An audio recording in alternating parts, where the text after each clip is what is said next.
Good afternoon again, students. May we again request the students seated there at the bleachers to please occupy our seats here in front, near the speaker. I'm sure the speaker will appreciate it if you are nearer him. Please. Thank you.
I'm special because God loves me.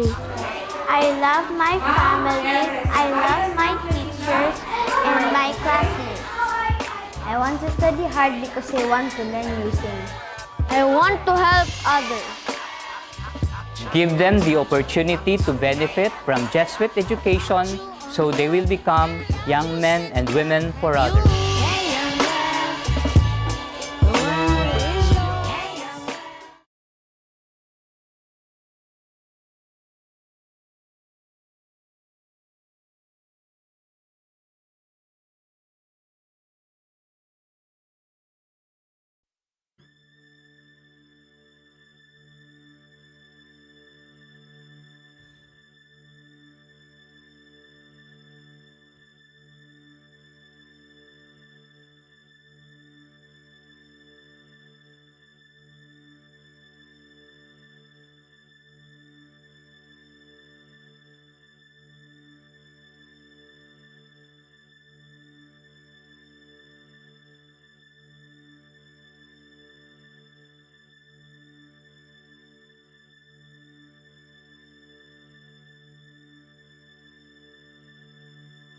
From Pisa of true beacon to lofty Mayan peak, our flag is carried flying high in victory or defeat. And never have we furled it yet in spite of foeman's flight. We'll cheer our men until the end, we'll cheer them as they fight. Singers have to make this marching song, we'll sing our victory. Through childhood days and youthful years, I shall our purpose be. When new day is our cry, our fame and glory too. We'll fight and win or fight and die, Ateneo for God and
In the name of the Father, and of the Son, and of the Holy Spirit. Amen.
Father, and of the Son, and of the Holy Spirit. Amen.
Maraming salamat University Choir and of course their director Sir Joseph Reboriano.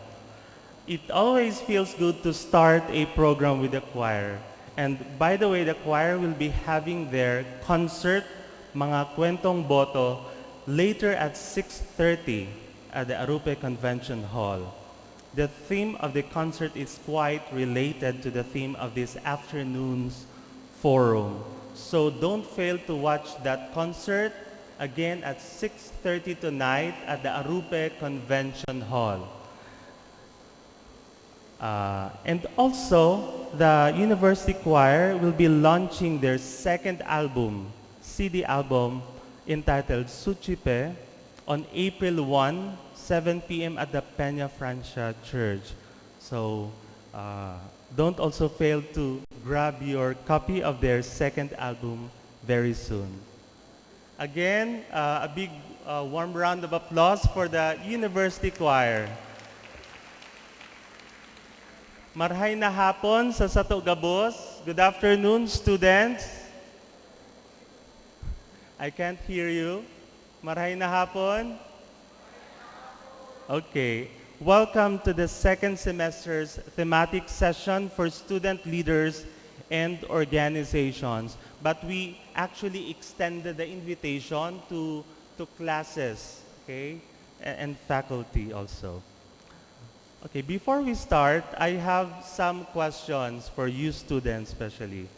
Who among you here are 18 years old or above? Sisay ang mga 18 na or above. Okay, so ano yan? Mga 61% 18 years old or above na. Okay, for those who are 18 years old or above, sisay sa Indo ang registered voters na. Okay. So, plenty of hands. You will recall that during the first semester, the Office of Student Affairs organized 2 rounds of satellite voters registration on campus for students and employees as well. It was an effort to encourage students to participate in the May 9, 2016 national and local elections, okay, which will happen very, very soon. After that, the OSA and other units in the university conducted 2 more voters education-related activities, namely the National Situationer with our own social sciences faculty. Some of them are actually here. And Kwentuhang Bayan with the Simbahang Lingkod ng Bayan of Ateneo de Manila University. And today, the efforts and interventions, not just by the office, but the entire Ateneo de Naga University to form young voters from Ateneo continue with this thematic session entitled RIGMAT, Forging New Hopes and Perspectives on the National Elections. And this time, we have a well-respected sociologist and columnist as resource speaker. To give us her welcoming remarks, we have with us the Dean of the College of Humanities and Social Sciences, Dr. Digna Paner Alba.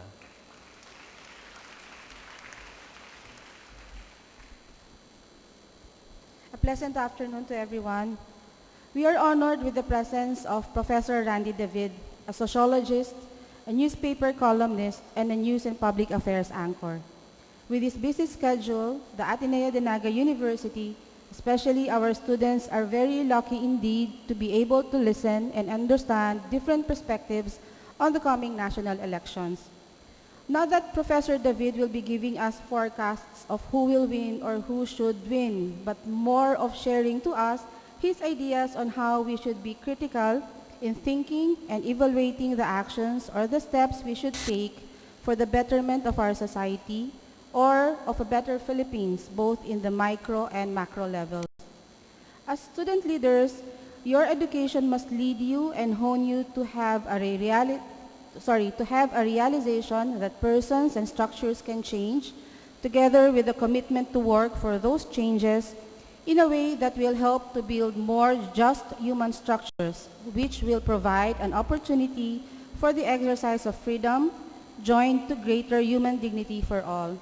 There, I just read to you a part of paragraph 58 of the characteristics of Jesuit education, which you are having, of course. All of us need to contemplate and really understand what will happen and how events will happen after the national elections this May 2016. In campus, we had our own mock elections, and the results came out last February and discussed to you few weeks back. For students, their will-be president is Miriam Defensor Santiago, and for the faculty, it is Mar Rojas. For the vice president, all 1,435 participants in the mock elections voted for Kabayan Lenny Robredo. This is an exciting time indeed, especially for our first-time voters. For some of us who are older, we may be apathetic or apolitical, but hoping still for the better, for the future. So with this, let's be done with the preliminaries and start forging new perspectives. Diyos mabulos po, and welcome again to RIGMAT.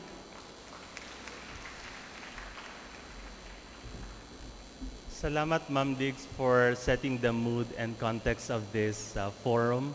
But Ma'am Diggs is right. This is a form of voters' education and not a way to influence you of who you are going to vote in the May elections. Okay? Clear ba yun? Okay. Before we further proceed with the forum, because they have actually a concert rehearsal, they will not be staying here for long.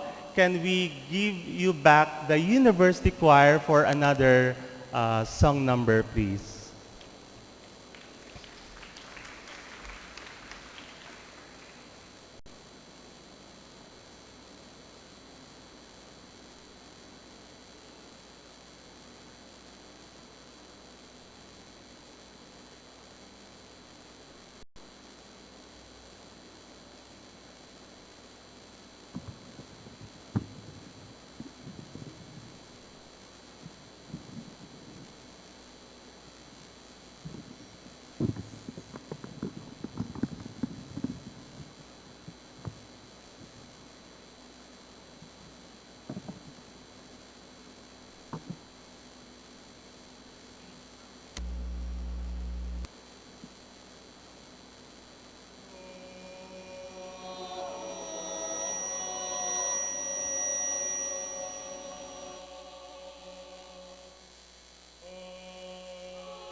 Habang doon sa isang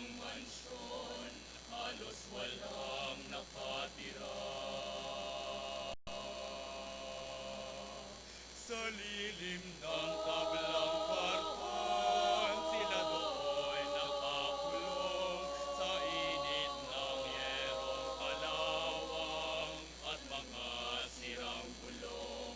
Pinagtagpi-tagping basura, pinatungan ng bato, hindi ko maintindihan na ang tatawag sa ganito ay bahay.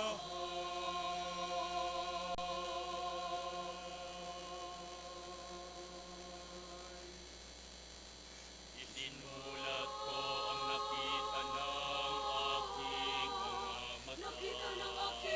At ang kanilang kalagayan, ginawan ko ng kanta. Ibinuhit at isinalarawan ang naramdaman. At sinampuni ko sa mga taong marami ang alam. Isang bantok na senador ang unang nilapitan ko at dalubhasang propesor ng malaking kolehiyo. Ang pinagpala sa mundo, ang dyaryo at ang pulpito, lahat sila'y nagkasundo na ang tatawag sa ganito.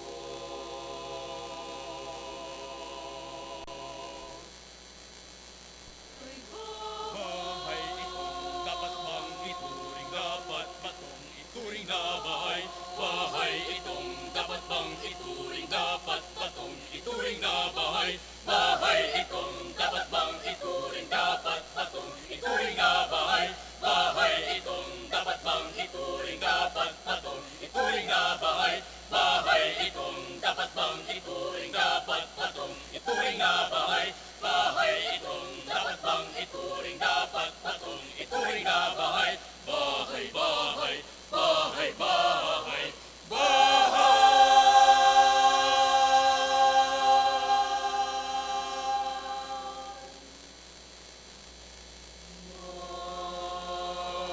Maghapot magdamag silang kakayot kakahig.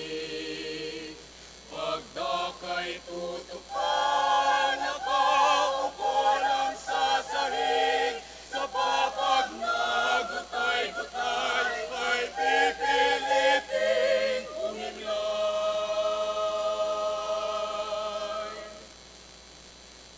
Di hamak na mainam pa ang pahingahan ng mayayaman.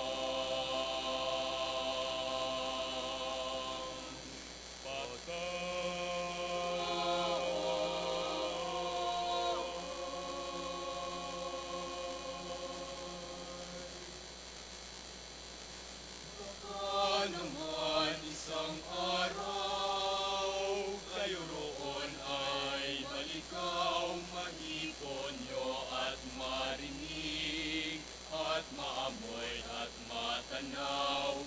Hindi ako nangungutya, kayo na rin ang magpasya.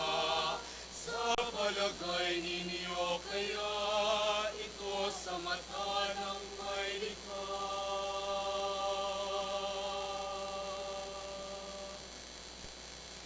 Ay bahay.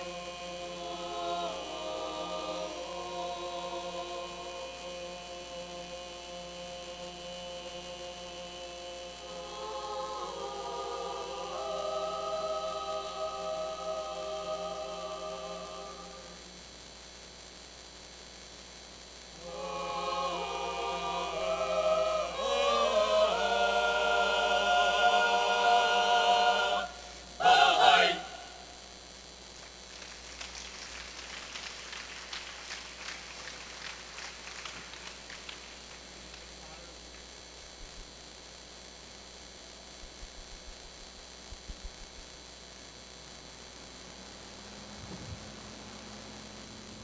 All right, that was a powerful rendition of Bahay. If I'm not mistaken, that is the title of the song, which if you heard or listened to the lyrics very well, you will realize that it's a socially relevant song and quite apt for this afternoon's theme, right? Okay. Our resource speaker this afternoon is not very new to us as a community. Actually, he was here 9 years ago as a commencement speaker. So I think the more correct term is reintroduction of the speaker. And to do that, please welcome the chairperson of the philosophy department, Mr. Federico Jose Lagdameo. Sir Eric.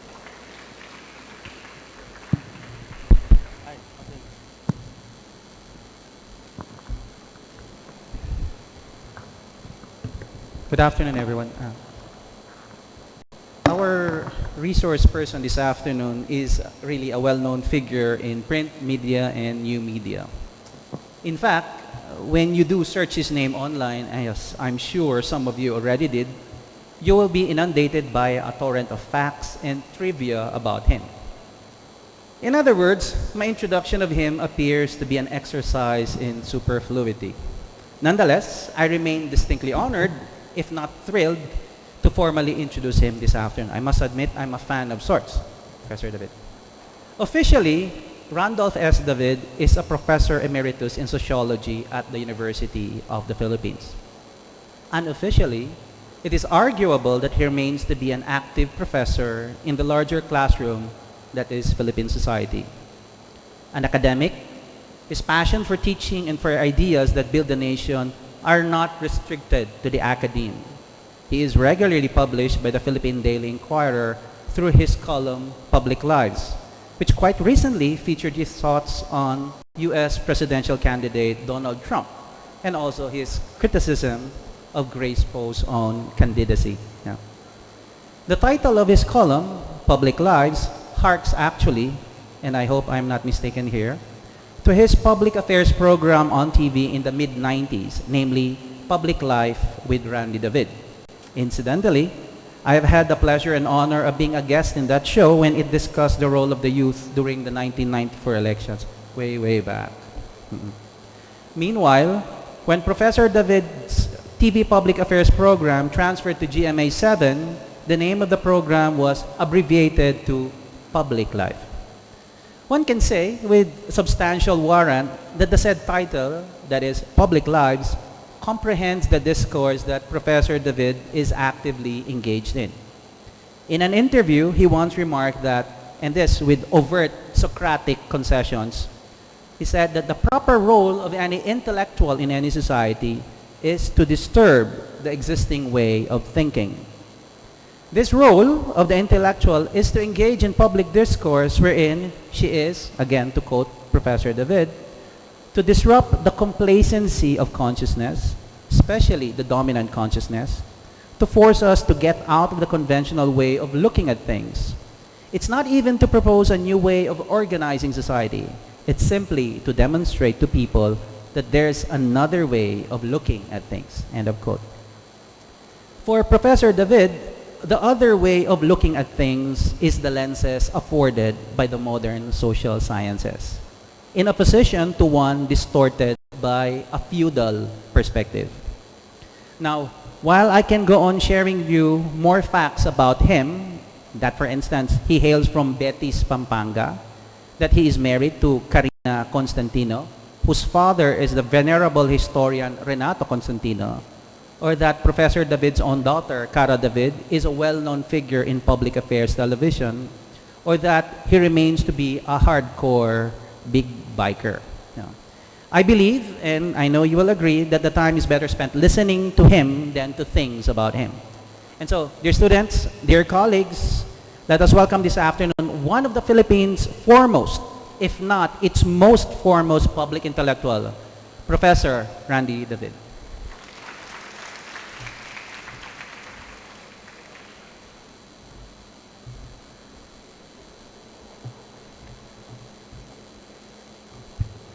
Maraming salamat, Professor Lagdameo.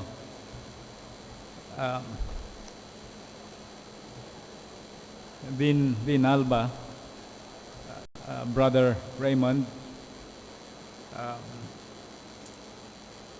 fellow Ateneans, you gave me a degree way back in 2006. Ginawa ninyo akong doktor, no? Maraming salamat. Mismo ang aking pamantasan ng UP, kailanman hindi ako kinilala ng ganon, no? So ang aking loyalty marahil ay sa Ateneo de Naga. Sa ngayon ay ako'y nagsisilbing isa sa mga advisor ng Board of Trustees ng Loyola Schools sa Ateneo. Bagamat minsan hindi ako tumuntong upang mag-aral sa Ateneo, pero ako'y natutuwa na malapit ako sa mga Jesuita at sa kanilang eskwelahan. Ako'y natutuwa na narito ako muli. Last year, the last time I visited Naga was to attend the Peña Francia Festival. I was on a motorcycle. I think it took me 5 to 6 hours from Manila to Naga, no? Going through the, do you call that the Andaya Highway? Yeah. Mabilis.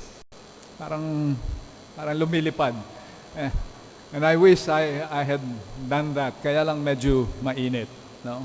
Ang panahon. At dahil nga mainit, ikakat ko itong aking lecture ngayong hapon sapagkat ayaw ko kayong matulog, no? And maybe you might invite me another time for me to read the theoretical portion of my lecture. I noticed that many of the members of the audience are very, very young people, and I know that young people have very little patience for speeches and for yung pa namang hinanda kong yung hinanda kong PowerPoint puro text ito. I mean, take a look, no? Kagabi when I was hinahabol ko ito, nakita ako ng aking anak, si Kara. Sabi niya, Dad, ano ba yan? Sabi niya, walang makikinig sa'yo. Puro text yan. Lagyan mo ng pictures, sabi niya. Kaya naglagay ako ng pictures. Ayan. No? Mga saging. Oh, ayan, oh. Your favorite candidate.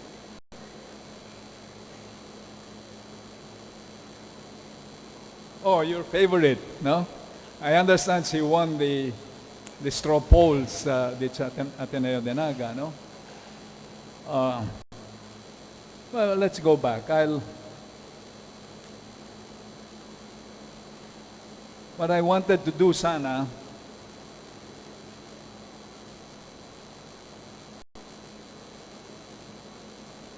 ganito sana ang balak ko, no?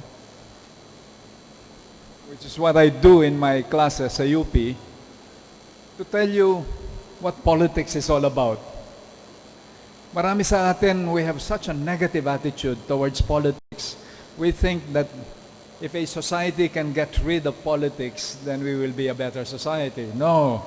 Politics is an essential part of the collective life of any society, no?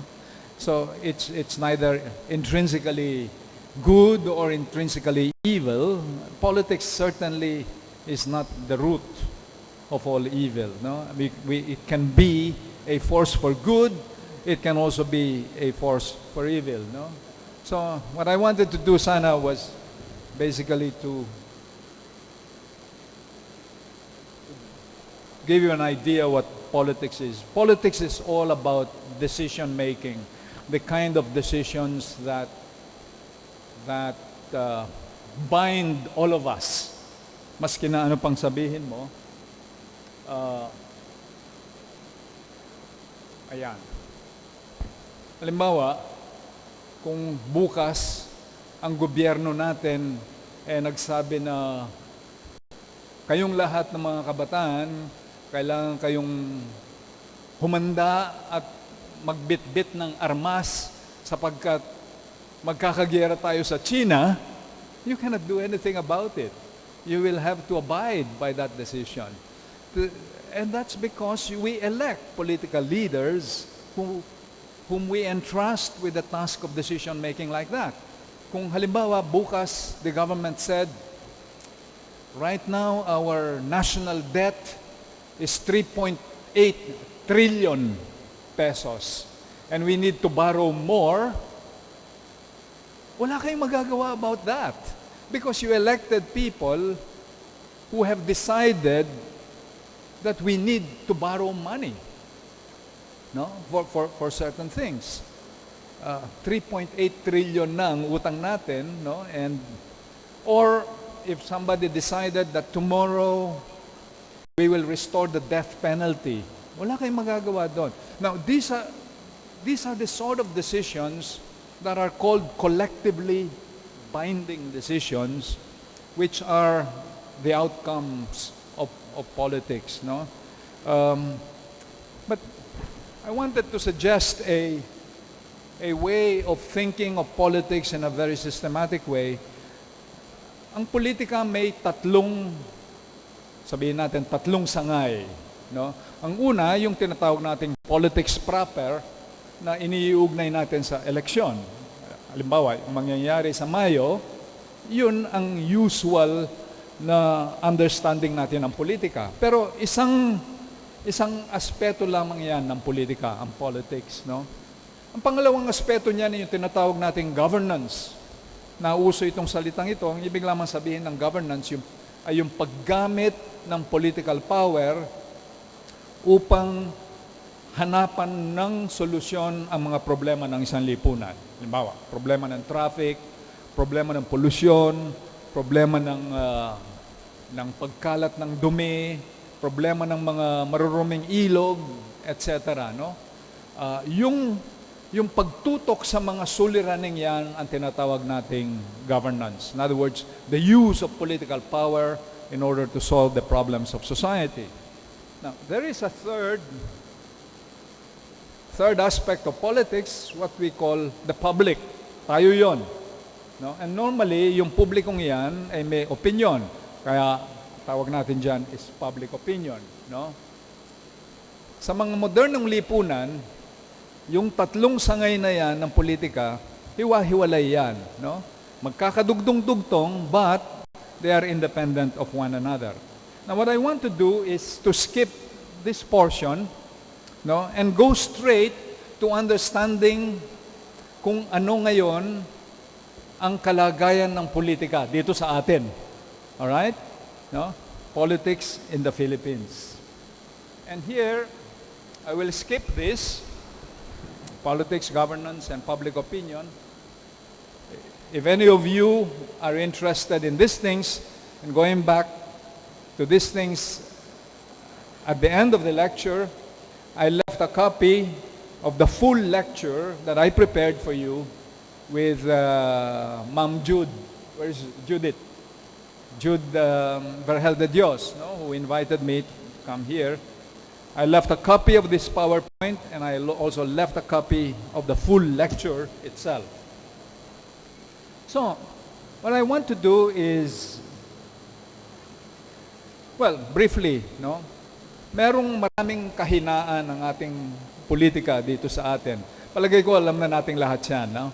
Unang-una na lamang sa politika, sa mga mauunlad na bansa, in advanced societies, what you call modern societies, what you have are political parties.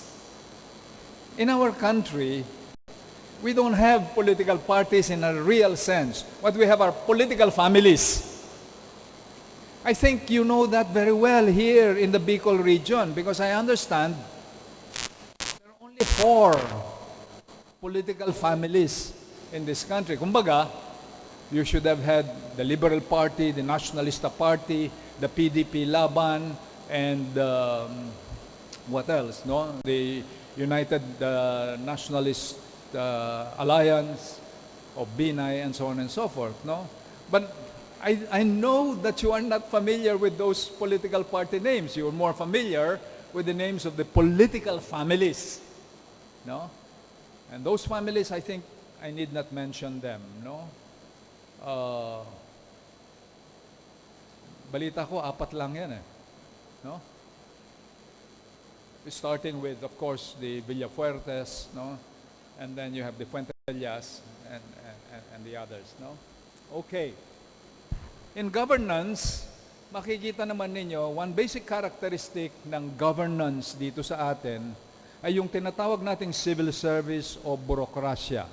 Yung pang-araw-araw na gobyernong kinakaharap natin pag may kailangan tayo sa gobyerno, no? Ito is heavily politicized.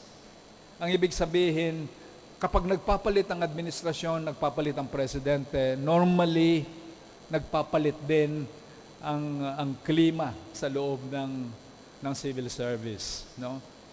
Sa mga mauunlad na bansa, yung civil service na tinatawag o yung administrative part ng gobyerno, no?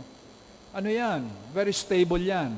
Kaya kahit magkaroon sila ng eleksyon araw-araw, hindi natitinag ang gobyerno.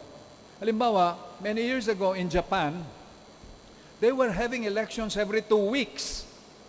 Sapagkat hindi sila makabuo ng parliament ng isang coalition that would be acceptable to the public. Kaya, nagkakaroon sila ng election every 2 weeks. In a parliamentary system, theoretically, you can have elections every day. But can you imagine if you have elections every 2 weeks or every week? No? Wala nang mangyayari sa gobyerno natin. But in countries that are very modern, because precisely the bureaucracy is separate from the political parties and political power, no? The government remains stable, notwithstanding the fact that you may have earth-shaking changes in the political administration regularly. No?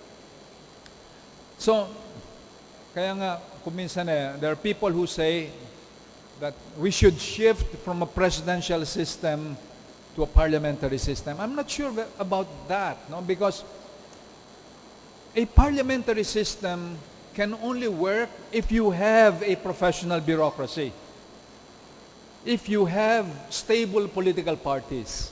But if you don't have stable political parties and a professional bureaucracy, it is suicidal for a country to shift to a parliamentary system. No?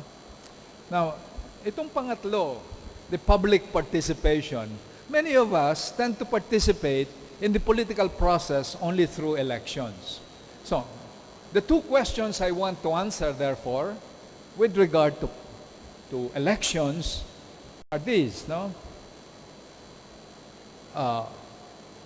How do Filipino voters choose their candidates? Anong hinahanap nila sa mga kandidatong nais nilang ihalal bilang mga leader ng kanilang bansa, whether at the municipal level or the provincial level or national level, no? And then, kaugnay nito, what kind of leaders, in the way the leaders project themselves, halimbawa sa kanilang mga political advertisement, how do they present themselves so that more or less tumutugma sila doon sa inahanap ng mga botante, no? Nice kung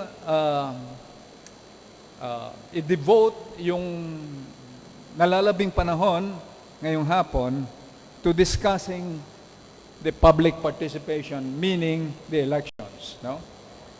By that, and that means, let me jump to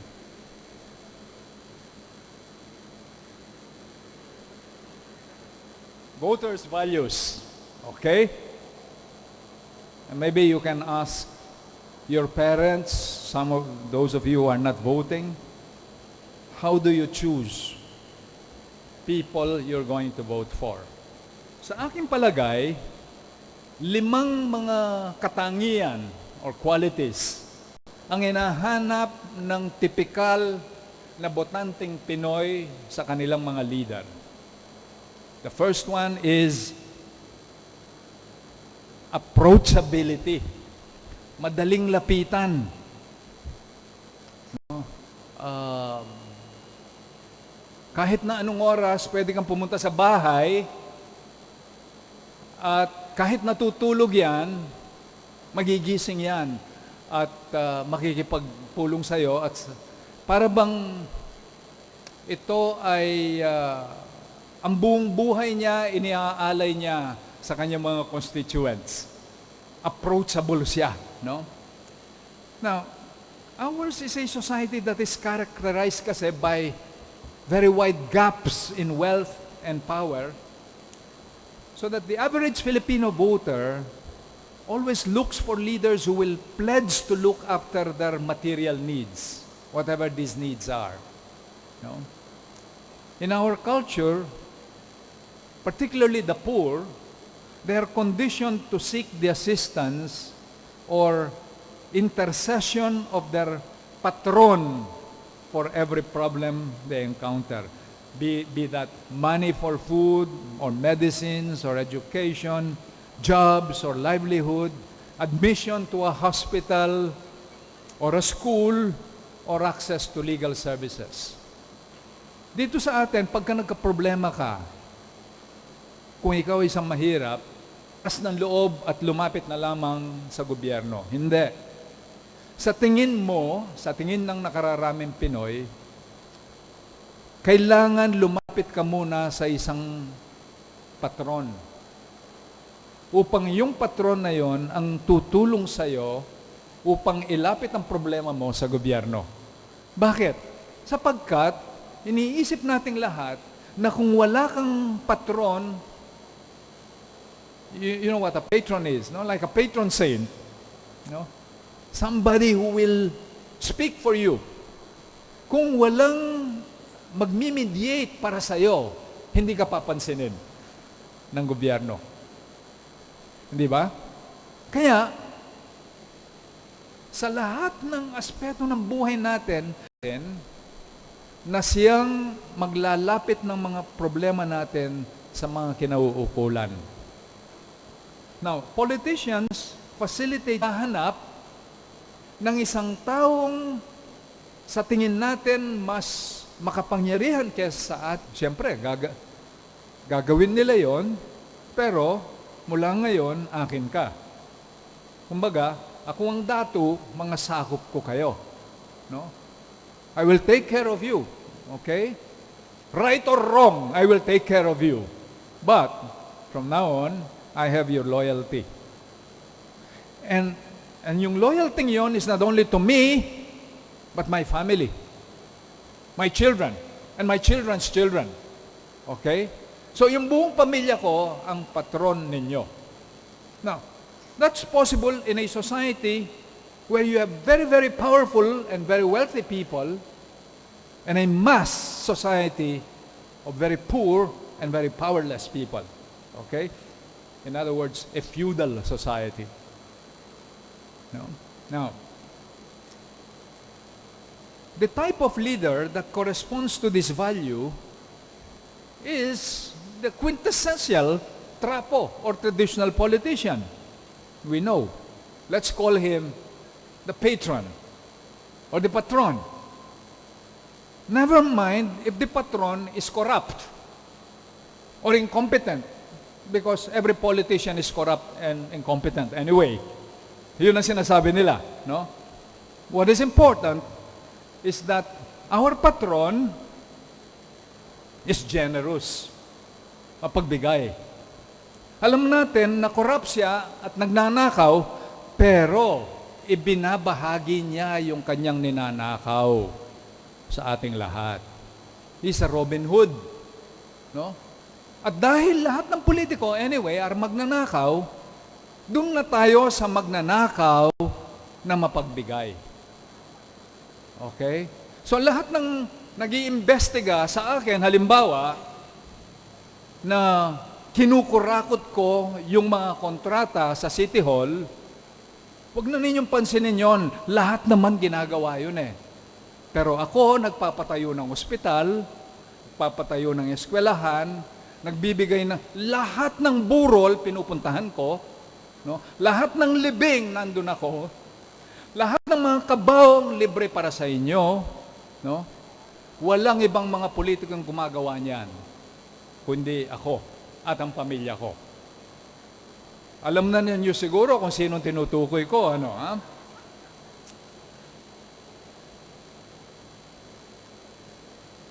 Well, hindi ko na, I will leave that to you to guess kung sino sa mga tumatayo ngayong gustong maging Pangulo ng ating bansa ang nagnanais na siya ang magiging patron ng lahat ng mga inaaping nog-nog at lahat ng niyuyurakan ng karapatan, lahat ng nakaligtaan, lahat ng inabandona, lahat ng mahihirap, lahat ng nangangailangan dito sa ating bansa. Sino pa bang hindi magtutulungan kundi tayo.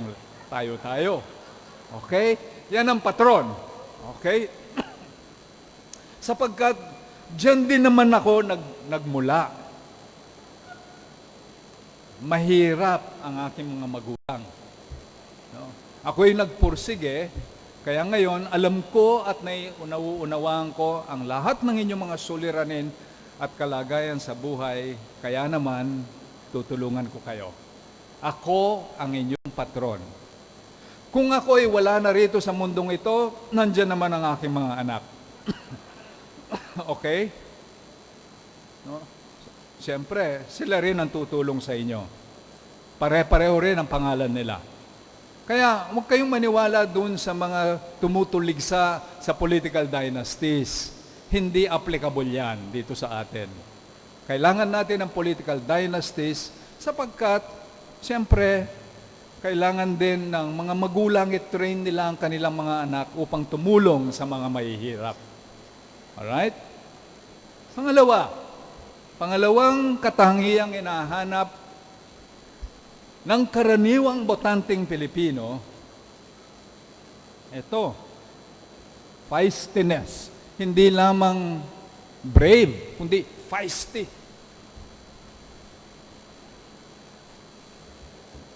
Palaban. Walang kinatatakutan.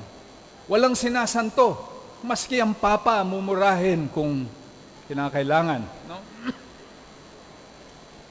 Well, the vast majority of our people are not only poor, but also powerless. They will be looking for someone who can protect them and stand up for them kapag inaapi sila. Our people adore leaders with strong personalities because they themselves are weak. Siyempre maghahanap ka ng matapang, malakas, maaari kang ipagtanggol, no? And who by their language and their actions command fear among their subjects and their enemies. The archetypal Pinoy leader who fits these expectations is what I would call the strong man. The boss. The strong man. Kuminsan, his language may be rough and his actions may be rude or boorish. But he is well loved precisely because he is the opposite of the well-mannered and well-educated rich. No? Of course, he pokes fun at the ruling class, at the hypocrisy and lack of conviction among the wealthy. The strong man is not just a friend of the poor. He is also their protector, the equalizer, the terminator, the punisher. I will punish you. Kung ikaw ay nagkakalat sa aking syudad, naninigarilyo ka, pagkatapos tinatapon mo ang upos ng iyong sigarilyo kahit saan, hindi ko lamang yan ipapapulot sa iyo, kundi ipapakain ko sa iyo hanggang matuto ka na huwag kang magkalat habang dito ka sa siya. Tama naman yung the objective is to own up to your responsibility as a citizen, no? Pero the only difference is very unorthodox ang approach sa maintenance of peace and order, no? With leaders who style themselves as the strong man, we never really know what is myth and what is reality, no? Because nagkakaroon ng legendary na yung dyan, no? So I need not tell you who is the strong man in these elections, no? Kung minsan, hindi nga parang deliberately yung pag-violate o pag-breach sa tinatawag nating norms of polite behavior. Di ba? Sasabihin, halimbawa, kung lumalapit yung mga girls at gusto siyang ibeso-beso, ayaw niya yung beso-beso lang, kundi lips to lips. No? Kung gustong magpa-selfie kasama niya, hihilahin niya yung fan para maupo sa kanyang kandungan. No? And sa hindi may paliwanag na dahilan, no? Kung minsan maraming mga Pilipino ang gusto nila yan. Macho Macho itong kandidato natin. Walang sinasanto ito, no? Yan ang kailangan ng ating bayan. Kinatatakutan. Nang ganon, yung mga matitigas ang ulo sa ating lipunan, matututo silang tumupad sa batas. Sa Amerika, merong ganyang kandidato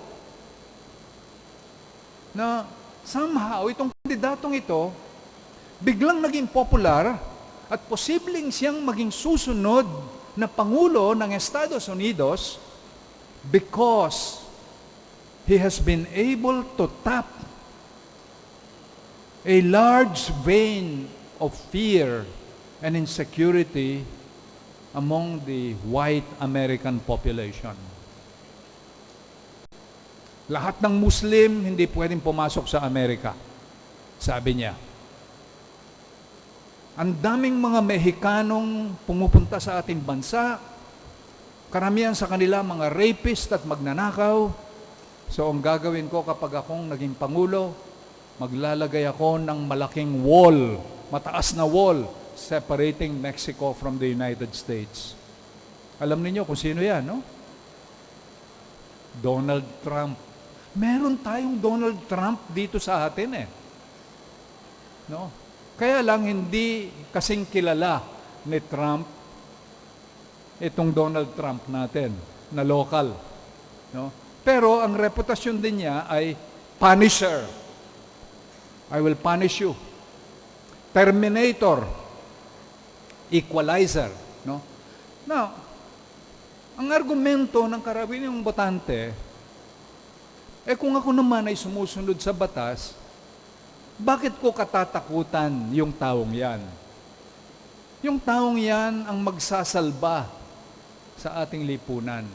Because he will rid our society of drug peddlers, drug pushers, drug addicts, and criminals. No? Give me 3 to 6 months. I will wipe out criminality from the face of our country. Ganyan ang salita. No? I am a sociologist. That to me is a gross simplification of the problem of criminality. You don't solve crime by killing the criminal. Just like that.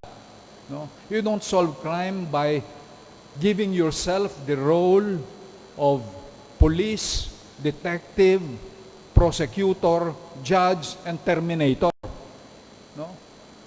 Hindi demokrasya yan. No?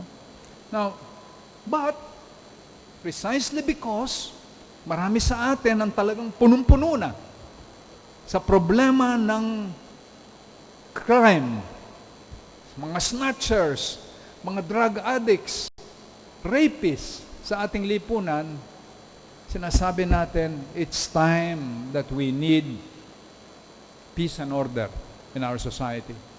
So we're looking for somebody who's a strong man who can solve the problems of peace and order in 3 to 6 months. His own way. And maraming naniniwala. No. Now, I will not say whether that is dangerous or not. All I can tell you is that as a young person like yourselves, I lived through a period like that in the 1970s, when everybody thought there were bombings here and there. No? There were akyat bahay here and there, snatching, crime everywhere in Metro Manila. And then somebody said, let's have martial law. That's what our country needs. And under martial law, you can be arrested, put in jail, and nobody knows where you are. No case is filed against you, but you can remain in jail forever. No? Because somebody has given himself the right to promulgate presidential decrees, to order the arrest, search and seizure of your properties without having to explain to any court of law. We lived through that for 14 years under the Marcos dictatorship. And if you ask me, never again, for as long as I'm alive, would I freely allow that to happen. No, not in my lifetime any longer. And I would love to spare my children and my grandchildren having to live under a dictatorship. These are simplistic solutions to our problems. And other countries that have gone through military dictatorships. I was in Burma 2 weeks ago. Burma was under a military dictatorship for over 50 years. And then suddenly the generals who had run Burma said, we cannot solve the economic problems of Burma. So we are giving up power, almost voluntarily. That's why you have Aung San Suu Kyi. No? The most iconic, the most admired person, waging almost a lone struggle in a non-violent way against the military generals in Burma. And if she is allowed by the Constitution, she might be the next president of Burma. That will start the transition of Burma from a dictatorship to a democracy. In our case, ang gusto ba nating mangyari is to transition from a democracy to a dictatorship? No? But if you ask some Filipinos who feel so desperate about the problem of criminality and drugs, which are, by the way, very real problems, no? They would love for us to have another dictator, another strongman to be the president of our country. There's a third, ito naman, hindi yung strongman, kundi itong, by the way, itong mga katangiang ito, hindi lamang sa national level, pwede rin yan sa local level. Ito naman, ang katangian, compassion. Sa wikang Pilipino, mabait. Hindi lamang approachable, kundi talagang tunay na mabait. Matulungin, may puso. No? Kumbaga sa ating kultura, ito si ate. Si ate or si auntie na hindi na nag-asawa, ibinuhos ang lahat ng kanyang panahon upang kalingain tayo. Siyang kakalinga sa atin. No? This is the Blessed Virgin Mother, no? Who will take care of us. Ito ang sagot natin sa isang gobyernong manhid. Ito ang sagot sa isang gobyernong inabandona ang mga mahihirap at nangangailangan. A government of compassion. No? Well, madaling magsabi na tutulungan kayong lahat, pero the basic problem of government, where will you get the money? How will you raise the money? Of course, you have got to get that from taxes, no? Or to raise revenue. No, kanina mo kukunin yung taxes? Dun sa mga taong nag-finance ng iyong kandidatura sa pagkapangulo. Kasi yun ang nagiging problema natin eh. Almost without any exception. Lahat ng mga tumatakbo sa pagkapangulo ngayon, ang laki ng ginagastos nila. It's a basic problem of our electoral system. That you need billions to be elected president of the country.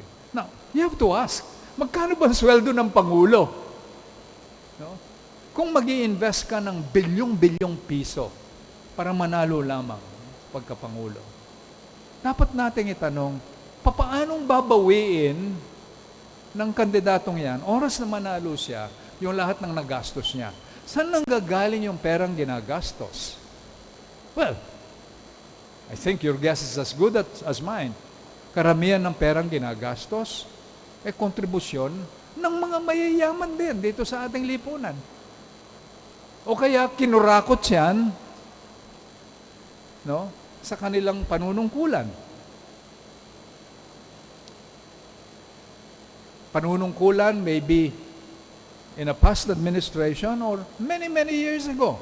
I want to ask, for example, where the popular Ferdinand Marcos Jr. is getting all the money that he is using to finance his vice presidential run. No? Ang sabi nila, kinumpis ka na lahat ng PCGG, ng gobyerno, yung lahat ng pera at ari-arian ng mga Marcos.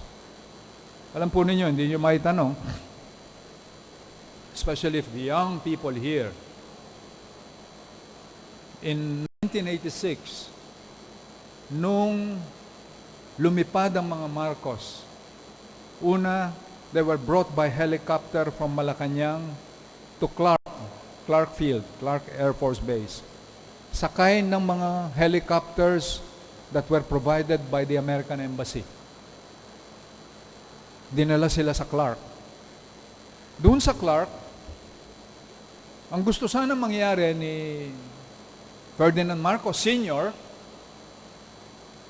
lumipad sila sa Paway, Ilocos. Because that's Ilocos country, Marcos country. Ang narinig daw ng pilotong Amerikano, Hawaii. Medyo malayo naman yata yung Paway at Hawaii, no? Kaya dinala sila sa Hawaii. Well, the truth of the matter is that Cory, who had become the president, said, no, they cannot remain in the Philippines. You've got to fly them out. And the Americans obeyed Cory. So they flew them to Guam and then to Hawaii, to Honolulu. Now, this is the cuento. And we have it documented. When they entered Honolulu, the entire Marcos family, their cronies, the children, grandchildren, one big American cargo plane, may dala-dala silang 26 crates of bagahe. 26 crates. Nung ilalabas na ng mga Marcos yan sa Honolulu Air Force Base, pinigil ng mga Amerikano. Sabi niya, no sir, we will have to inspect your luggage. Para bang dito sa airport? I have a student in UP who looked at the contents of those crates using the records from the U.S. Air Force in Honolulu. Alam ba ninyo kung anong laman nung 26 na kahon, I think a dozen crates contained gold bars. Ginto. Gold bars from the central bank. Another 10 crates contained newly printed Philippine peso bills. Eh, hindi mo naman magagamit yan sa Honolulu, no? Bakit ka naman magdadala ng piso? Hindi alam ng mga Amerikano kung gagawin nila dun sa mga perang yon. But most importantly, several crates contained the jewelry of Imelda. This is what the PCGG subsequently confiscated, and now they're going to sell. Several billion pesos ang halaga niyan. But apart from that, they had what they call gold certificates. Certificate of deposits in international banks na nagsasabing anyone who produces those gold certificates can collect the gold bullions represented by those papers. Kinonfiscate yan. Kinonfiscate ng American government, thank you, and subsequently turned them over. Now, hindi nyo alam yan.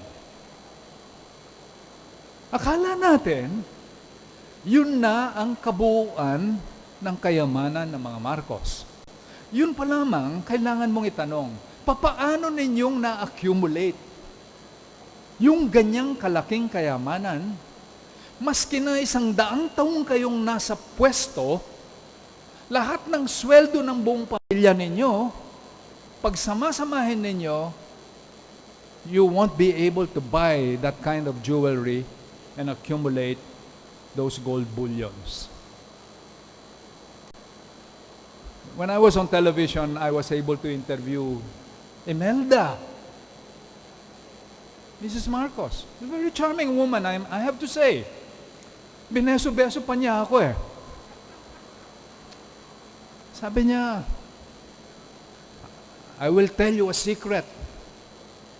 Sabi ko, ma'am, saan po ba galing ang kayamanan ng mga Marcos? Sabi ko, straight. Sabi niya, of course, sabi niya, you don't believe na ninakaw namin yan. Sabi ko, saan po galing? You know naman si Ferdy, sabi niya, was a war hero. Sabi niya, I will let you in on a secret. The Marcos wealth came from the Yamashita treasure. Huh? Sabi ko, from out of the blue. You know Yamashita, no? General Yamashita was the highest Japanese officer during the Second World War who surrendered in Kiangan, in Ifugao. For the longest time since the end of the world, every treasure hunter has been going up to Baguio or Kiangan or Ifugao and the entire mountain province in search of the Yamashita gold. Hindi mahanap. It was Ferdinand Marcos pala, according to Imelda, that found the gold of Yamashita. No? Sabi ko, saan po naman ninyo itinago yan? Sabi niya, maniwala ka't hindi. Yung bahay namin sa San Juan, sabi niya, is paved in gold. Lahat ng doon nilagay ni Ferdinand. Lahat ng walls ng bahay nila daw sa San Juan, doon nilagay. Urban legend. I think, and the Philippine government thinks, and Swiss courts in Switzerland think, the money was stolen money. Stolen from the Filipino people, and therefore must be returned to the Filipino people. Problem is, not all of the money was recovered. Maybe only 1/2 at the most. We're still looking for something like between 5 and 10 billion US dollars. Now, is it possible? Here I'm simply asking, is it possible that part of the money that is used in the campaign for Ferdinand Marcos Jr. actually came from the hidden wealth that we have not been able to find, then it would be a case of tayo piniprito sa sariling mantika. Because if he becomes vice president, that's just one breath away from the presidency, and then you will have a Marcos all over again. Now, I am told that young people like yourselves, you don't really mind. Don't mind seeing a Marcos. He's very charming. Marcos seems like a competent young man. The Marcoses seem to have developed Ilocos. In some ways, maybe they can do that for the rest of the country. Now, these are all illusions. The whole purpose, to my mind, of Bongbong's run is not only to redeem the Marcos name, but rather to come to political power once and for all in order to recover the wealth that has been taken away from their family, for the government to return this, no? And also to stop all of these investigations. Kasi ang problema dito sa atin, dahil walang paghihiwalay, ang politika at batas. Kapag meron kang political power, in effect, you have bought immunity from criminal prosecution. Di ba? Kaya, nakatutuwa nga dito under the present administration, may napabilanggo silang former president, 3 senador. Of course, that's only temporary detention because the cases are not finished. All right? But I'd like to see, once in our lifetime, something like what happened in South Korea, when 2 former presidents were put in jail, locked up in jail, and they had to publicly apologize for the crimes that they had committed against the Korean people. When that happens, we know that we have changed as a society. No? But until then, we continue to look for people who are not only approachable, they're palaban, mabait, matulungin, and sometimes, when we think very hard, we look for people with integrity. Malinis, matuwid. No? In its original meaning, integrity means wholeness or incorruptibility. However, in our culture, integrity does not necessarily mean being honest or principled. Rather, it simply means not stealing more than what one deserves. So meron tayong, I remember, there was one investigation of generals in the Senate. I think the general who was being investigated was the late Armed Forces Chief of Staff, Angelo Reyes, who subsequently committed suicide because of the public humiliation to which he was subjected by the Senate investigation. Some of you might remember this, because what he said was very, very telling of our culture. No? Sabi sa kanya, yung bang binibigay na pera sa inyo kapag ikaw ang pinuno ng sandatahang lakas, is that part of the culture of the military? Sabi niya, opo. Lahat ng mga namumuno sa sandatahang lakas, the moment they retire, they're given a parang pabaon. Alright? And the pabaon is at least 50 million pesos. Okay? Now, where do you get the 50 million? Well, you get it from somewhere. Ngayon, tinanong sila, ikaw ba, General Reyes, binigyan ka ba ng pabaon? Ang sagot ni General Reyes is essentially a straightforward, I would say, in his own way, an honest man. Sabi niya, opo. Pero kailanman, sabi niya, this was interesting, kailanman hindi ako naging matakaw. So meron tayong konsepto na in a society na lahat ay magnanakaw, no? The honest person is the person who does not take more than what he thinks he deserves. Now, that's very, very interesting, don't you think so? Because that is not the original meaning of integrity. In our language and in our culture, parang integrity means simply that you don't take more than what you think is due to you. But you still take. All right? Now that's an interesting nuance, no? To me, it shows that the Filipino people do not necessarily reject corruption. In fact, we tolerate it. What we reject are only its excesses.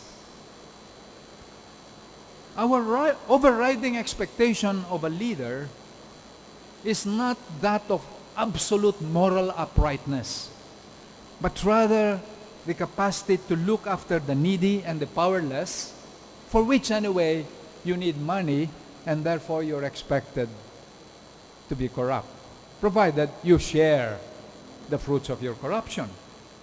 Indeed, I think that we Filipinos tend to assume that every politician is corrupt and that they differ only in the degree to which they share the fruits of their corruption.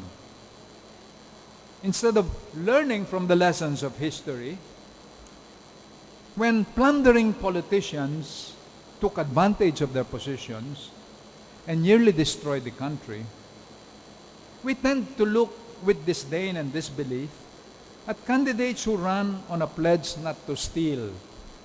That is why, to me, I hear Mar Rojas say,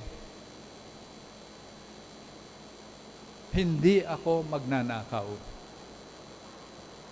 I don't know whether that is a powerful message or not, but most foreigners will probably not understand it.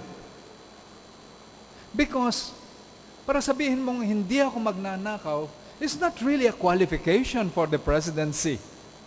Hindi ba? I mean, you need a president who is more than just hindi magnanakaw. You need a president who is more than just that. No? And yet, it seems to communicate something. No? In a political culture where leaders are expected to steal, parang he's saying, hindi ako magnanakaw.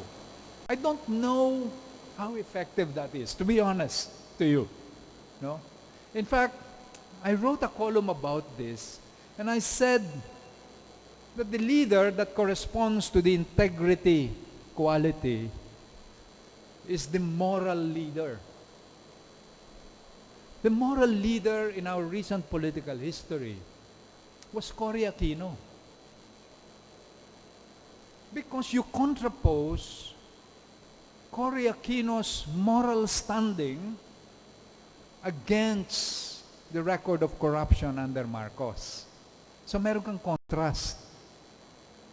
By the same token, Cory Aquino's son, Noynoy, was able to communicate the daang matuwid moral message because that message was being contraposed against the record of corruption of the previous administration he was replacing, meaning the administration of Gloria Macapagal Arroyo.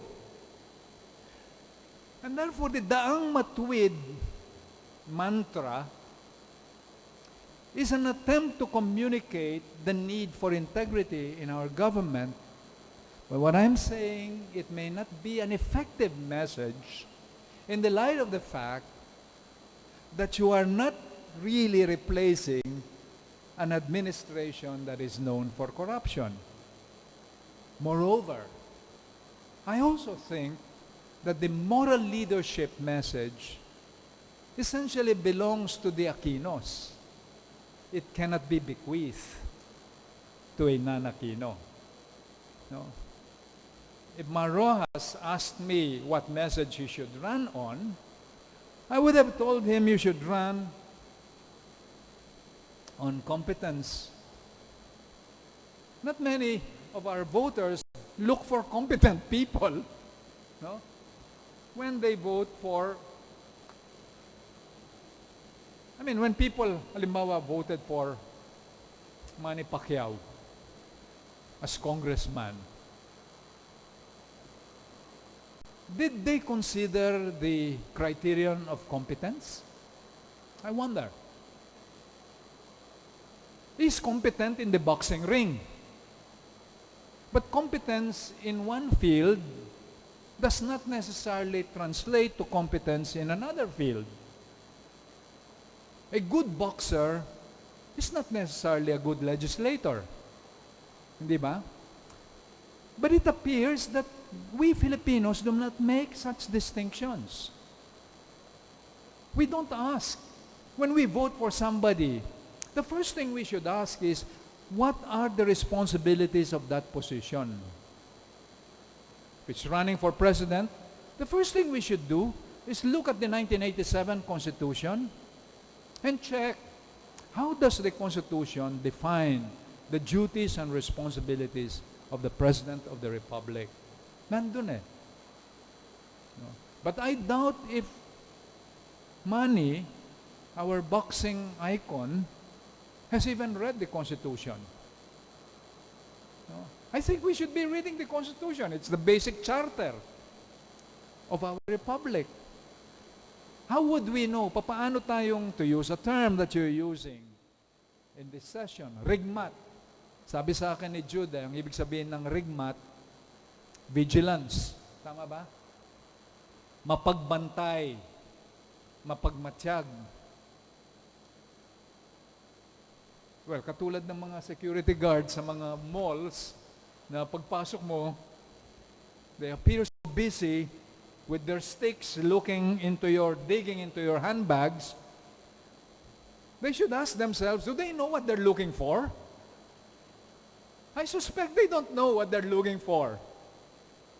No? So maraming mga gwardya who are supposed to be vigilant, they don't really know what they're looking for and to be vigilant about. Ganon din ang mga botanteng dapat maging vigilant. You cannot be vigilant if you don't know what you're looking for. So the first thing is, in any election, somebody is running for president or vice president or senator or congressman or mayor or governor, we should be looking at is the job definition ng mga posisyong yon. And then, you match the responsibilities and duties of that position with the qualifications, the record, the experience of the person who is aspiring to occupy that position. Di ba dapat ganyan, no? But you know, question of competence tends to rank lower than integrity. Hindi naghahanap ng competent na mga tao ang mga Pilipino. We pay lip service to experience and competence. Kaya naman pag kinikriticize si Grace po na hilaw na hilaw ka pa, wala ka pang karanasan, hindi masyadong gumuguhit yan sa Pilipino because we don't really look for experience, no, in the people who want to run our government. Now, there is seldom any demand to match a candidate's background to the functions of the office that he or she seeks. But if you ask me, competence, experience should be the first qualification of the president we seek. Somebody who knows the institutional workings of our democracy. Somebody who knows the state of the Philippine economy. Somebody who knows the needs and priorities of our people, particularly of the young people, their dreams and aspirations, no? And the situation of the global economic and political order. We should be looking for someone with a coherent program to grow and develop, and not just the economy, but the people themselves, so we can flourish as a nation in an increasingly complex world. Now, let's now look at,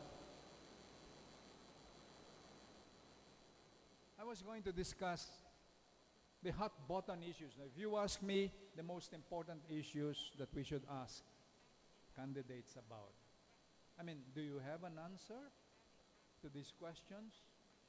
What's going to happen to the Bangsamoro Basic Law, which was basically aborted on account of the Mama Sapano encounter? No? I don't know who has a position on this. Duterte says that we will subject it, we will continue the peace negotiations, but under the paradigm of a federal system. In other words, not just for Mindanao, but for the entire country. No? Grace Po says we should talk to everybody, not just the MILF.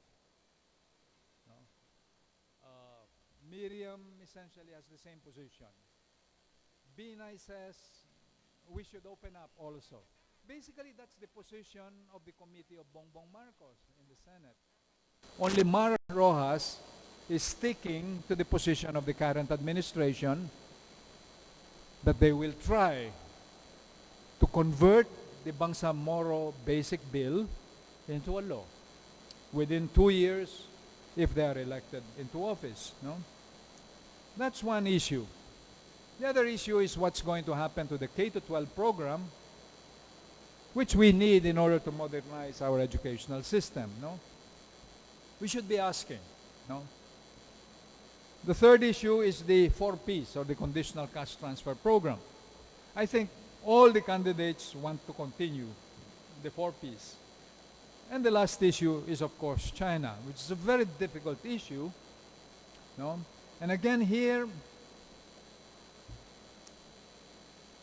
there is no common agreement on how we should conduct ourselves and our relations with China, except this.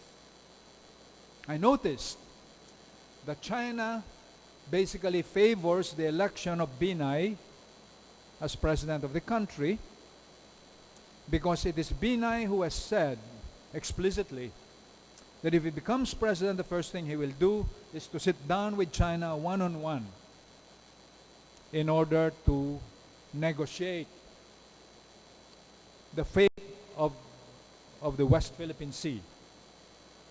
Is that good or bad? On one hand, it is good because then it assures all of us that we are not going to war with China. But on the other hand, that is practically giving in to China's desire.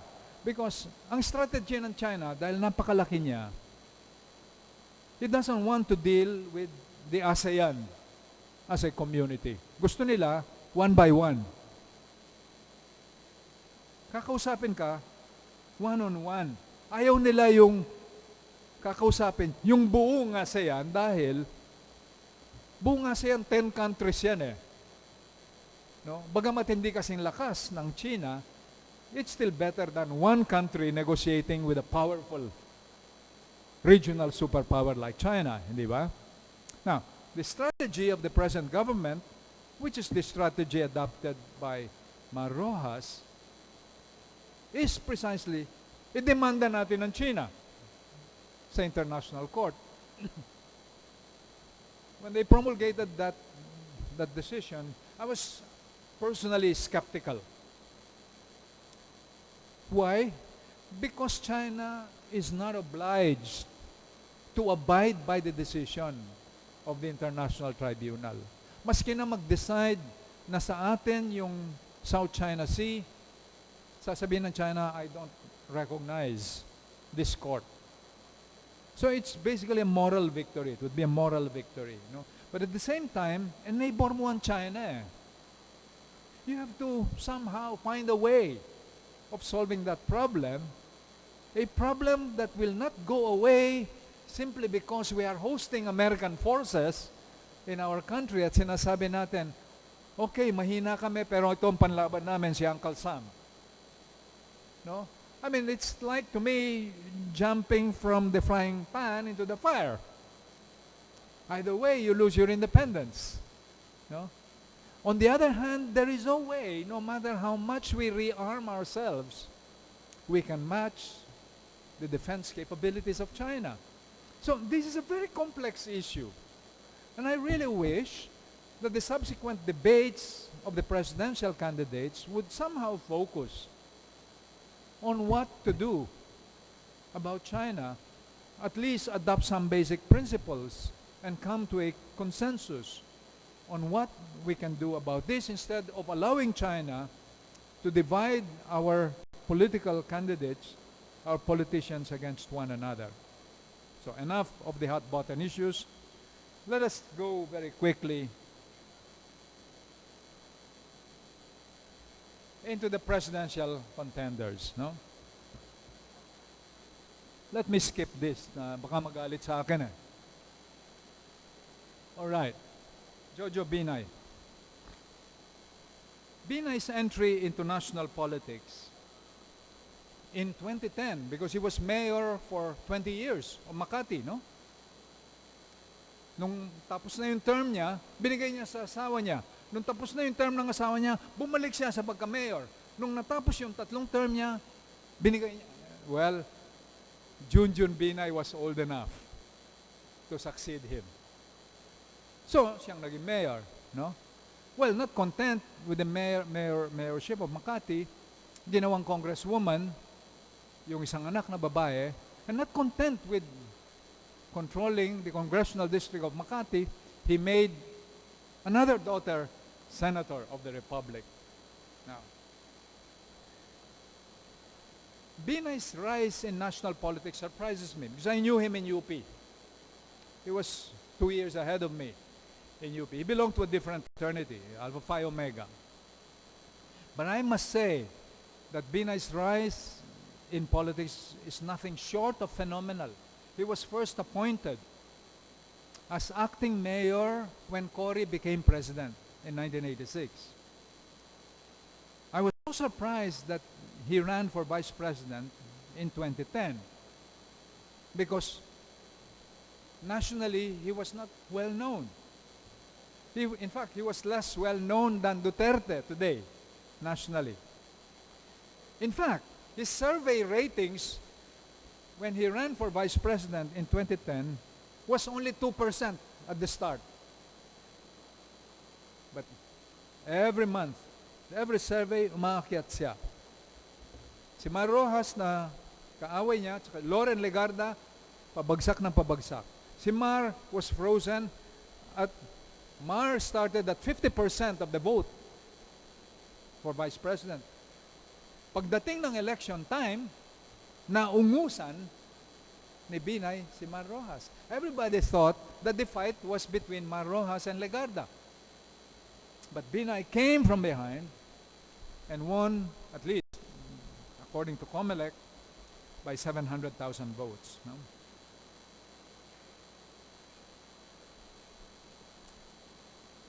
It's interesting to look at the political history of Binay because he had used the taxes he collected in Makati to build a public hospital na Makati, and a city university, University of Makati, that offers the poor highly subsidized services. Libre actually. But more than this, hindi lamang libre ka sa ospital at libre sa pamantasan, kundi pag nag-birthday ka, meron kang cake. Na siyempre yung bakery pag-aari ng pamilya. No? Lahat ng senior citizens na mag-birthday doon, kaya gusto ko na rin lumipat mula Quezon City, itong Makati, merong regalong 1,000 pesos tuwing mag-birthday ka. And if you reach the ripe old age of 100, you will get 100,000 pesos gift apart from the cake. No? Well, of course, Junjun is no longer mayor of Makati. No? More than this, ito ang sekreto ni Binay. He shared the wealth of Makati with the officials of local government units in other parts of the country with whom he struck a sister city relationship. So para bang big brother, si ate sa Makati, maraming pera, siya share niya ngayon dun sa mga mahihirap na ng mga syudad. Sister cities ang tawag doon. No? Lahat ng mga anak ng mga mayor o gobernador, matatalino, pwede silang mag-aral sa Makati, libre ang dormitoryo, etc. Kung magkasakit sila, galing sa probinsya, dalhin mo sa Makati, libre. Lahat ng mga local government officials na kailangan pumunta ng Maynila, maybe they're going abroad or whatever, hindi kailangan tumira sa hotel because there is a hotel in Makati, nakalimutan ko ng pangalan, na libre kung ikaw ay isang local government official run by the city of Makati. Galing ang sharing, ha? Hindi lamang yon. Siyang presidente ng Boy Scouts of the Philippines for over 20 years, hindi nagbabago. Except siguro nakalimutan yung mga virtues associated with the Boy Scouts. No? Can you imagine how many Boy Scout families there are in this country? Lahat ng yan are mobilized during election. No. Binay proved the reliability of the personal network dahil wala kang partido politikal, ang dapat mong i-cultivate kung ikaw ay naghahangad na mataas na posisyon sa gobyerno is a personal network. And he tested the viability of that network. In the election year 2013, when he fielded the eldest of his daughters, totally unknown, sapagkat mayordoma siya ng kanyang nanay at tatay. Secretary ng kanyang ama. Totally unknown. Fielded in the senatorial race on the sheer strength of the Binay family name. Nancy Binay. Have you heard of Nancy Binay? My God. The unknown Nancy Binay became a senator. Ganyan kalakas ang personal network. No? It's formidable. Today, after 6 years of campaigning full-time, kasi walang masyadong trabaho ng Vice President At the start of the campaign, he was hands down the winner. But for every survey, pabagsak ng pabagsak si Binay. Except this, that you must remember. If you study the surveys, Palisation and SWDS, si Binay, whatever happens, still controls at least 23%. At least 23% of the votes. So kung sino man ang pwedeng manalo kay Binay has got to have maybe 30%, 35%, 40% of the votes. Mahirap talunin si Binay. If you ask me, bumoto na kayo ng kahit sino yung gusto nyong iboto. But a Binay presidency would be a nightmare, given the record in Makati. No? The worst nightmare might be a Binay Bongbong administration, which is not far-fetched, by the way, given what the surveys are. So, my dear friends, this is serious. You're fighting for the future of this country. And you would like the best leaders, no, to run our country.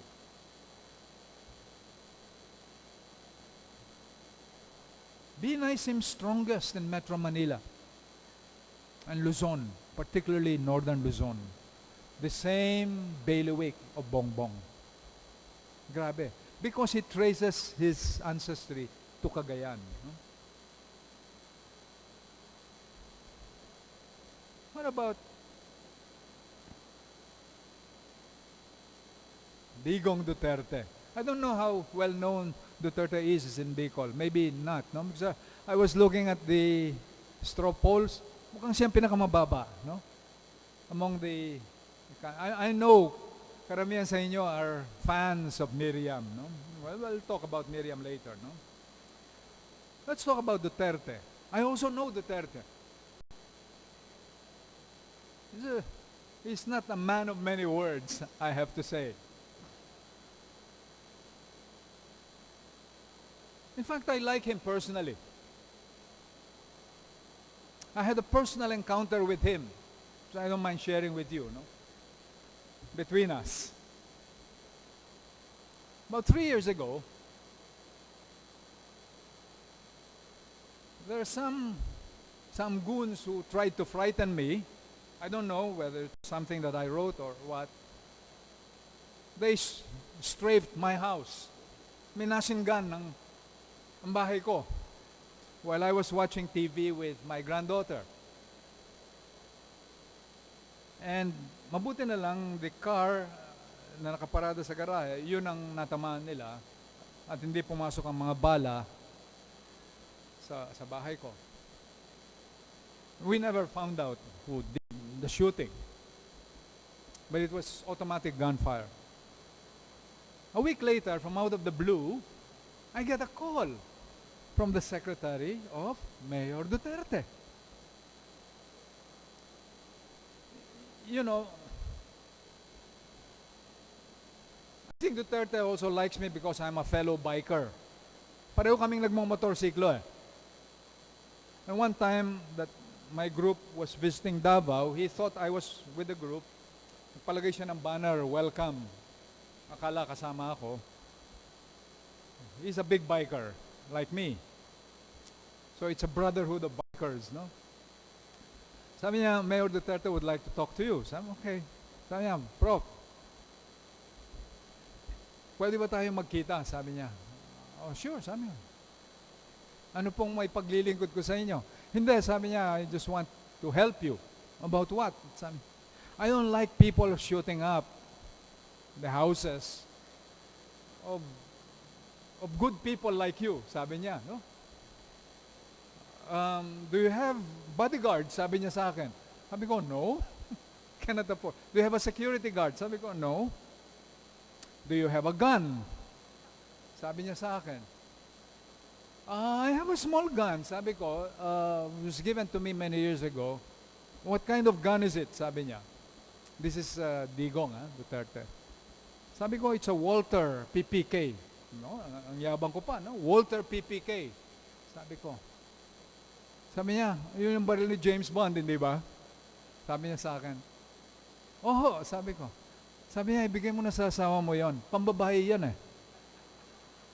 Sabi niya sa akin, no? Ganun ho ba ako? Sabi ko, it was James Bond's gun. No, sabi niya, do you have other guns? Sabi ko, no. Do you know how to shoot? Sabi niya sa akin. Yes, sabi ko, reasonably. Nag-aaral kami sa ROTC niyan. How to shoot? Sabi niya, I will give you guns. That's Duterte. Sabi ko, I don't need guns, sir. Thank you. Sabi ko sa kanya. No. Sabi niya, you need to protect yourself. If you like, I can send you some of my people so they can guard your house. Payet, ha? Can we meet next week? Sabi niya, I'm going to Manila. So I wanted to meet him because this guy is...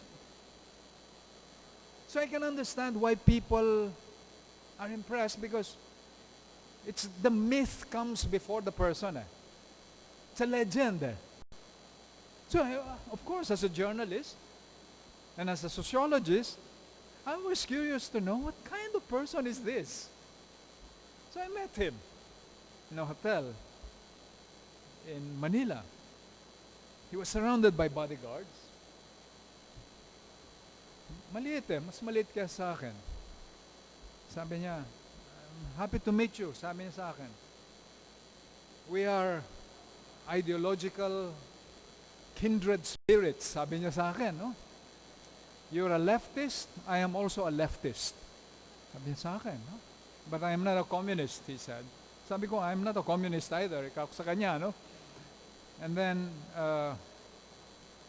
you know, Prof, sabi niya, in this world, you have to know how to protect yourself. Again, it's the same message. That this country can be overrun by people who have no respect for law and order. And if you cannot protect yourself, you have to allow yourself to be protected by somebody. Do you see what I mean? I mean, it's the same, well, I call it in sociology the authoritarian syndrome. Playing upon your fears and your insecurities. No? Cut a long story short. That's why I have a soft spot for him.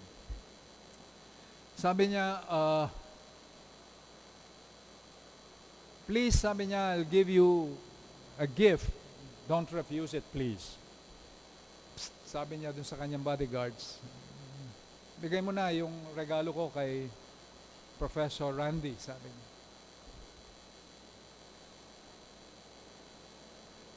One was a long shotgun, doble zero na shotgun. Malakas ito, sabi niya, it's made in Turkey. Mahaba siya, pero it's snub-nose shotgun. Do you know how to fire it? Sabi niya sa akin. I can learn. The other one was a CZ, Polish pistol, 9 millimeters. Sabi niya, yan ang ginagamit ng German police. Hindi Walter PPK na katulad ng baril mo. Sabi niya sa akin. No? That has not been fired. They're all brand new. By the way, they're licensed in your name.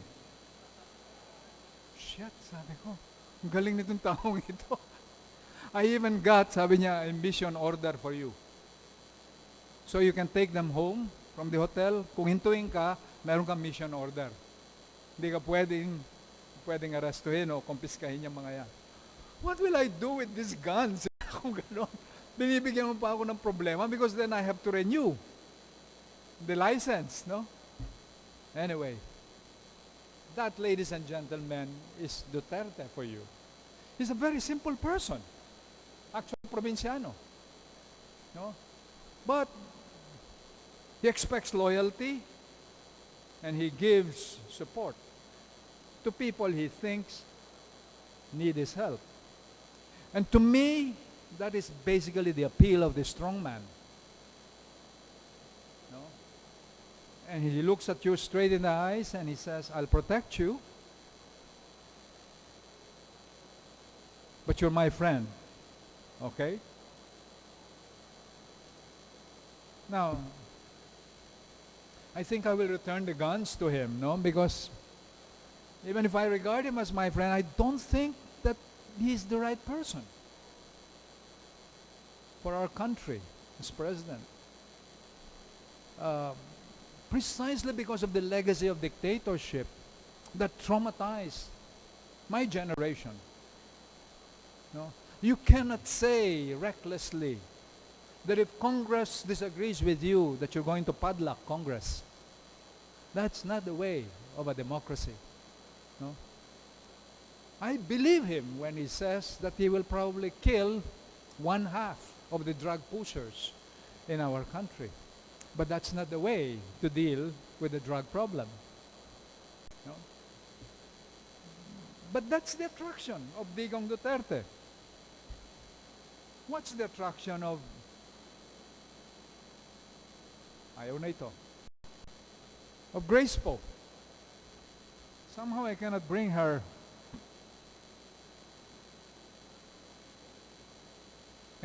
picture, no? I have nothing against Grace, no? It's just that the picture would not come out. Okay. Oh, there's Grace. I also know Grace because her late father was my good friend, FPJ. Very good man, no? She topped the senatorial election in 2013 against all odds. Surprise. It was beyond the wildest expectation of anyone.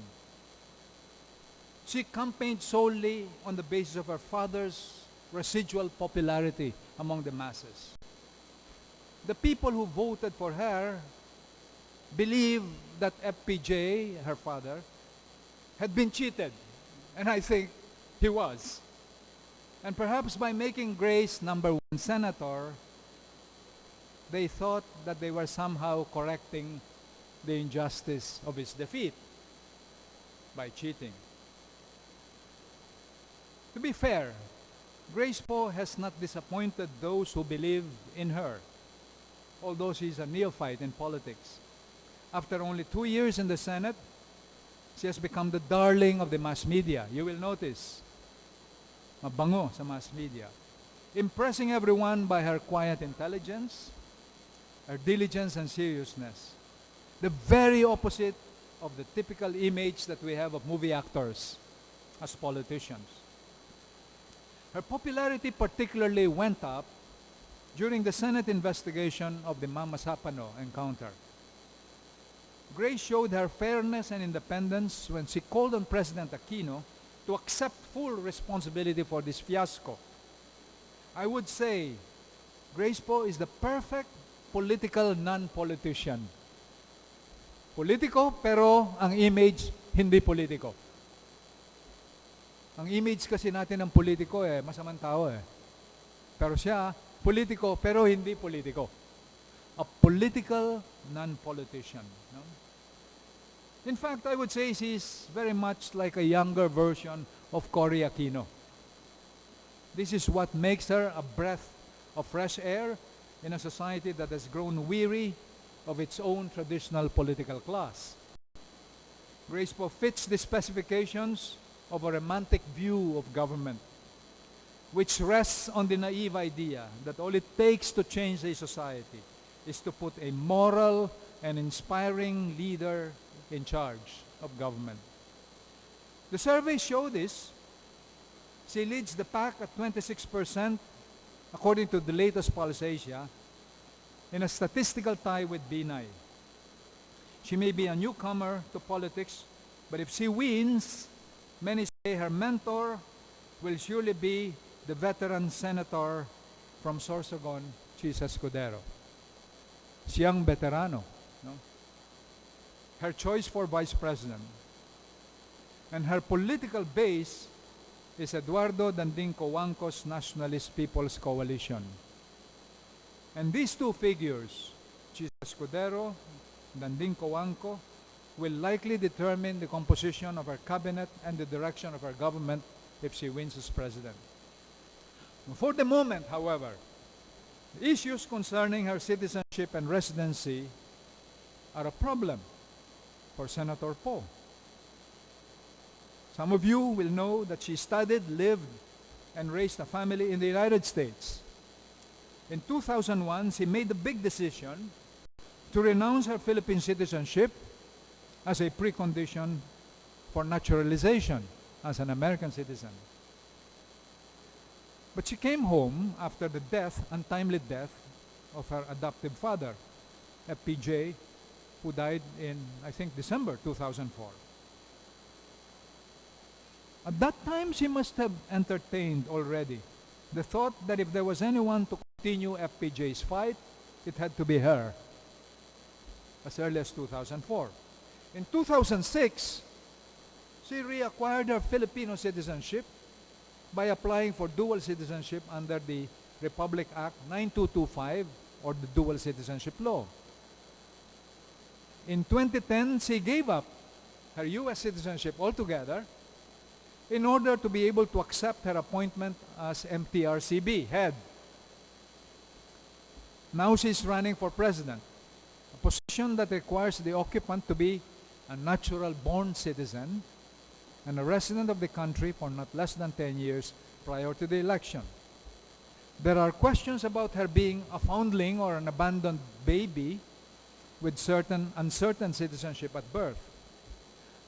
If you ask me, I think that the foundling issue, a very emotional issue, can only enhance her appeal as an underdog in politics.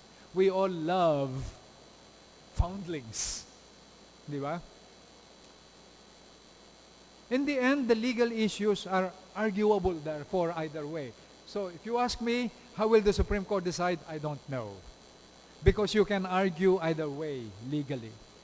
To me, however, the foundling question is not the crucial question. What is crucial, from my point of view, is the implication of renouncing one's Filipino citizenship and then reacquiring it through the dual citizenship law just because it is convenient. I know that many of our countrymen have given up Filipino citizenship, but they're not running for president. No?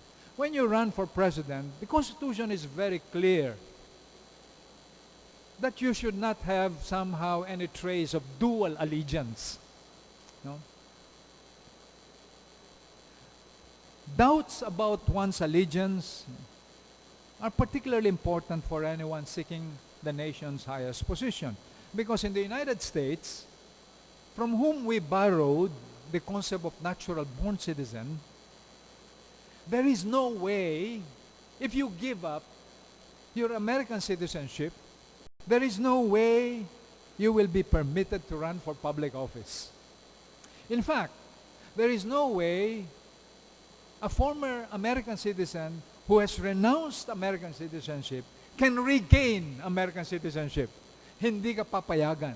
And for a long time, former American citizens who gave up American citizenship were not even allowed to re-enter the United States. Ganon katindi ang insistence ng America about allegiance and patriotism in your own country. Of course, we are not in America. But I think this is the toughest question that Grace will face if the Supreme Court allows her to run for the presidency. Then it becomes a political question. Question would be, what does being Filipino mean to you? Is it something you can discard whenever it suits you? The way one changes one's clothing? Or is it something that you should be thankful about for as long as you can? You hang on to it, even if you have to live abroad, because it is not really necessary for you to give up your citizenship. You can be a permanent resident without having to give up your citizenship. So, what does being a Filipino citizen mean to you? It's an important political question. And I think that question, she will have to find a good answer to it if the Supreme Court does not disqualify her. Let's go to the administration candidate, Mar Rojas. If we were a modern society, probably the man to beat in 2016 should have been, without any doubt, Rojas. But as we are far from being one, Rojas, ironically the underdog and tail ender in this presidential race, which is a supreme irony. Of all the presidential candidates in this election, I would say Rojas clearly is the most prepared for the complex functions of statecraft. He has served in many cabinet positions under various presidents. He has been both a congressman and a senator. Unlike Binay, his integrity is unsullied. He has been tested and proven in over 20 years of public service. He is a scion of the nation's political elite, but not in a dynastic way. Kasi hindi naman nagsasabay-sabay. The real politician in his family were his grandfather, Manuel Rojas, who died in office, and then his father, Jerry Rojas, no? But he did not really succeed Jerry Rojas, no? Immediately. The real politician was his younger brother. I've forgotten his first name, no? Who died when he was in his 30s. He died of cancer. And so Mar Rojas had to come home from a career in banking in the United States. Mar Rojas is a party man in the true sense of the word. He gave way to Pinoy in 2010. Unlike Duterte, he is a manager, not a punisher, not a strong man. Unfortunately for Mar, these very same qualities make him unattractive to an electorate that is looking for an alternative outside of the political establishment. The two largest segments of the Filipino electorate are the poor, who are perennially in quest of a patron who can respond to their short-term material needs and protect them from oppression, and a disenchanted middle class that is perennially in search of a moral figure who can slay the dragon of corruption, or of a feisty strong man who can wipe out criminal syndicates from the face of the earth. Alas, we seem to have no stable constituency for integrity and competence.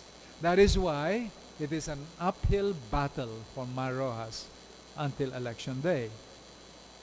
His potential strength lies in the political machinery that the Liberal Party and the affiliated reform organizations around People Power have managed to build over the years. This reform legacy, known as Daang Matuwid, remains Mar Rojas' biggest source of hope for 2016, that the electorate would see the rationality of ensuring the continuity of the reform agenda put in place by the Pinoy presidency.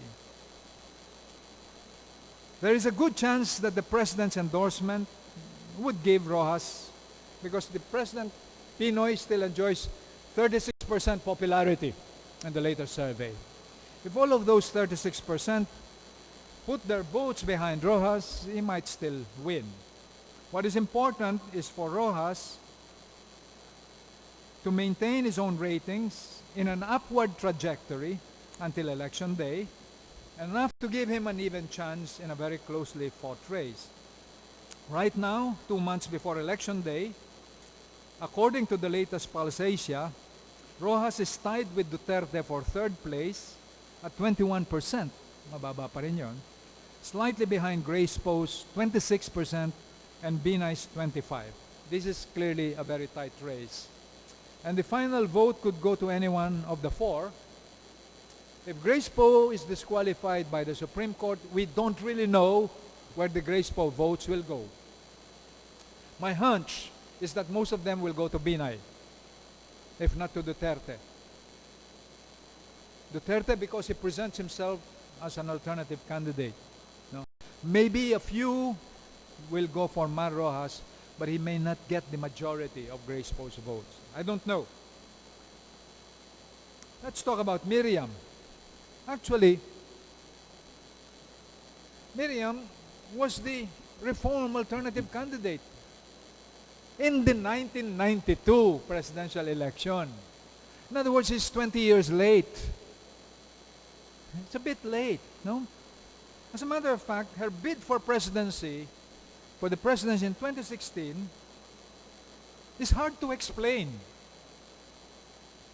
She lost her chance in 1992. And after that failed bid, she says she was cheated. She probably was. It has been mostly downhill for her. Highly educated, kasabay ko yan sa UP, no? And very witty. She's the darling of the student population, like those of Ateneo de Naga. The students love her because they cannot often tell the difference between a pickup line and a political program. No? Miriam's decision to run, despite her obvious health issues, came as a surprise for many. But yet, perhaps even more surprising was her decision to team up with Bongbong Marcos, who remains in denial about the atrocities and the grand larceny that took place under his father's unlamented regime. While she has never been an activist, Miriam has nothing ideologically in common with the son of the late dictator. Known for her feistiness and irreverence, she enjoys no solid base even in her own region, the Visayas, except probably in the campuses of the country. Her match-up with Marcos has given Marcos an inroad into the student community, but it is highly doubtful that Marcos will reciprocate the favor by sharing the Ilocos region with Miriam. Wala siyang makukuha sa Ilocos. In fact, Ilocos is going either for Binay or Duterte, and in some instances, for Marrojas. That to me are the options before us. No?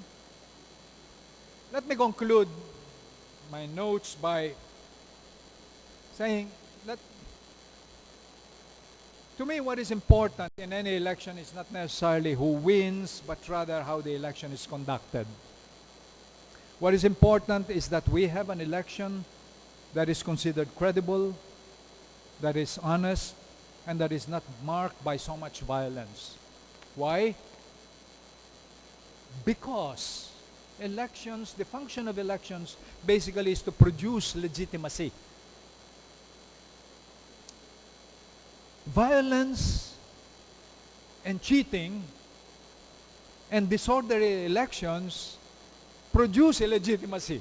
And we know what happens when the people who rise to power cannot claim legitimacy under the elections. Look what happened in 2004. For 9 years, Gloria Macapagal Arroyo was president. She was hounded by legitimacy questions. In order to survive, she had to bribe the military.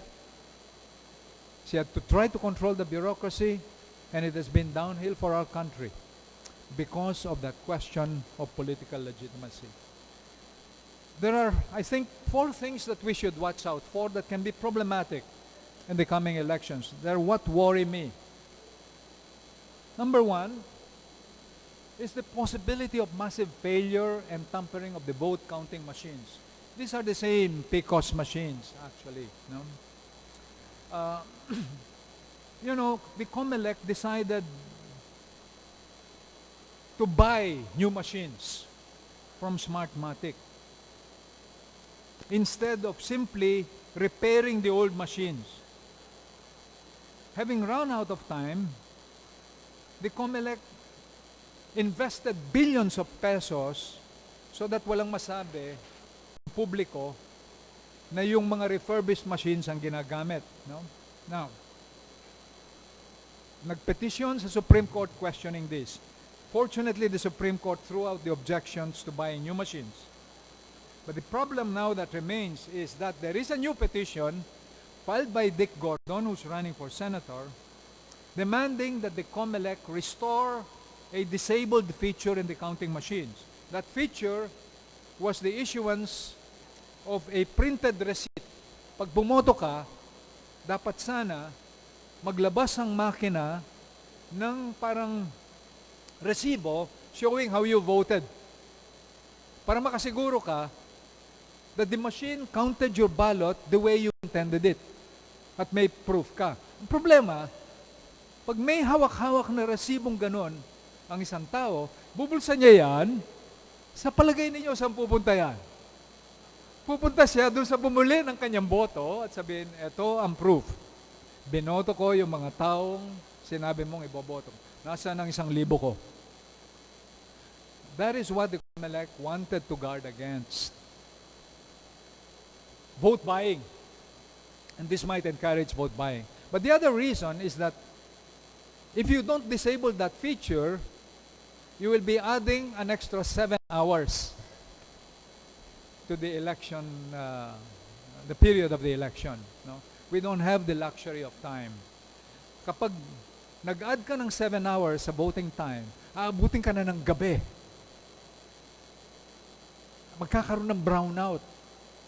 Doon dumarating ang magican, no? Sa pagbilang at canvassing. No? So, personally, I favor not issuing receipts. Okay? But the second danger that worries me is that given our excessive reliance on pre-election surveys, ngayon, every week may survey na eh. We might be unwittingly conditioning our people to reject the actual election results if they do not conform with the pattern established by the surveys. Now, that would be a supreme irony. Di wag na lang tayo magka-election, mag-survey na lang tayo. No? Kung ang tunay na batayan ay survey pala, hindi election. No?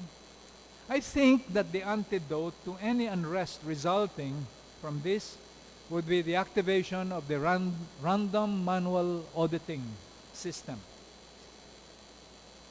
that is supposed to validate the machine results in pre-elected surveys. Sabi ng COMELEC, pagkatapos ng eleksyon, I think around 10% ng mga presinto bibilangin mano-mano yung mga boto at ikukumpara yan dun sa pagbilang ng mga makina to see how accurate the machines were. That's what they call random manual audit. Kung ang accuracy is not less than 95%, that means you can trust the results of the machines, no? 10%. The third danger is the likelihood that the Supreme Court may not resolve the disqualification cases against Grace Poe before the election.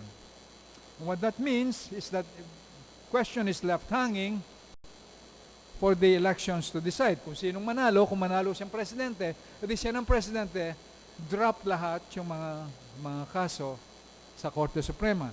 I personally do not believe that legal questions that have to do with the interpretation of the Constitution should be resolved politically through the ballot. No? This is the kind of thing that creates long-term instability in society. The fourth and last danger that could spell some trouble, and this is very likely, ito yun, number 4, is that whoever becomes president in 2016 might be a president on the basis of a simple plurality, like Fidel Ramos, who became president with only 23% of the votes. That is not a strong mandate to govern a country like ours, no? Mahina, mababa yung 23%. No? That is the reason why I've always argued if there's going to be a constitutional convention, we should adopt a runoff system. Pagkatapos ng eleksyon, kung hindi nakakuha ang presidente ng majority of the votes, 50% plus 1, dapat magkaroon ng rematch between the two leading presidential contenders, silang magbakbakan in a special election at kung sino ang manalo sa kanila becomes the president. That system is very popular in other countries, particularly in Latin America. It prevents the possibility of your having a president that does not enjoy the mandate of the majority of the population. No? Now, in a very tight race like the one we have in 2016, it is very likely that whoever wins as president may not win more than 30% of the votes. That is not a meaningful mandate by which to govern this country. Let me end by saying that in the final analysis, as I said, who wins is perhaps not as important as having an orderly and credible process. This is the ultimate measure of a country's political maturity. We should feel threatened by any political instability, any sign of political instability, and the easy resort to people power, what I call exceptionalist politics, to settle political differences. I dread the thought of our country going down the path of economic disaster. It was recently taken by Thailand when the military took over and nullified the voting process which had elected Thaksin Shinawatra and his sister to the prime ministership. Not even the unquestioned reverence of the King of Thailand could make the military government that now runs the country acceptable in these modern times.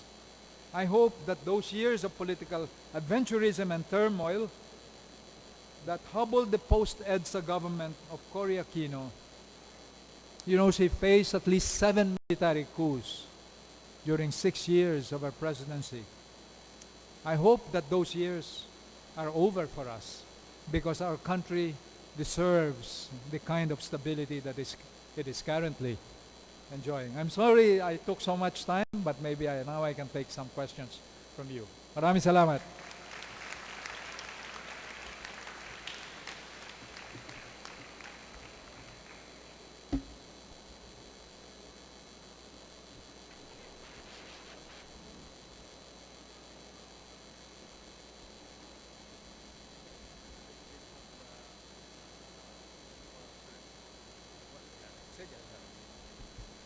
Once again, let's have a big hand for Professor David. I think that among others, he was able to give us fresh perspectives on politics and challenge us to reflect on our own values, framework, and standards in choosing from among our candidates the rightful leaders for the country. And at this point, we will now give our audience the opportunity to ask Professor David questions on his presentation, or maybe give insights, okay, on the theme. So questions, comments, or insights coming from our audience are welcome at this point. Yes, Brother Raymond of the Society of Jesus. Professor, good afternoon, and thank you for coming to visit Ateneo Naga. I think this forum basically is really to let our students be aware of what is happening, the kind of candidates. I think you've answered that. But at the same time, I feel also sad because I know that a lot of our young people now don't have that critical thinking of looking at our politics. No, maybe they're tired already of what is happening and the kind of candidates. Of course, because I also grew up during martial law, and I could see the difference between that time that the students were really very active because what was happening was there was really parang sabi nila may kalaban tayo na klarong kalaban is si Marcos, kaya nga people were very angry with it. But it seems now that ang kalaban ng hindi klaro no? So young people now don't really see it if what is there, and they're disinterested with politics because of what is happening now, no? Parang walang what is there, no? I'm not affected naman, or so parang we are trying to encourage really our students to be more critical. How can, is there any sociological analysis of our young people now in their situation now na bakit parang hindi kagaya ng mga panahon ng mga martial law na very active talaga noon.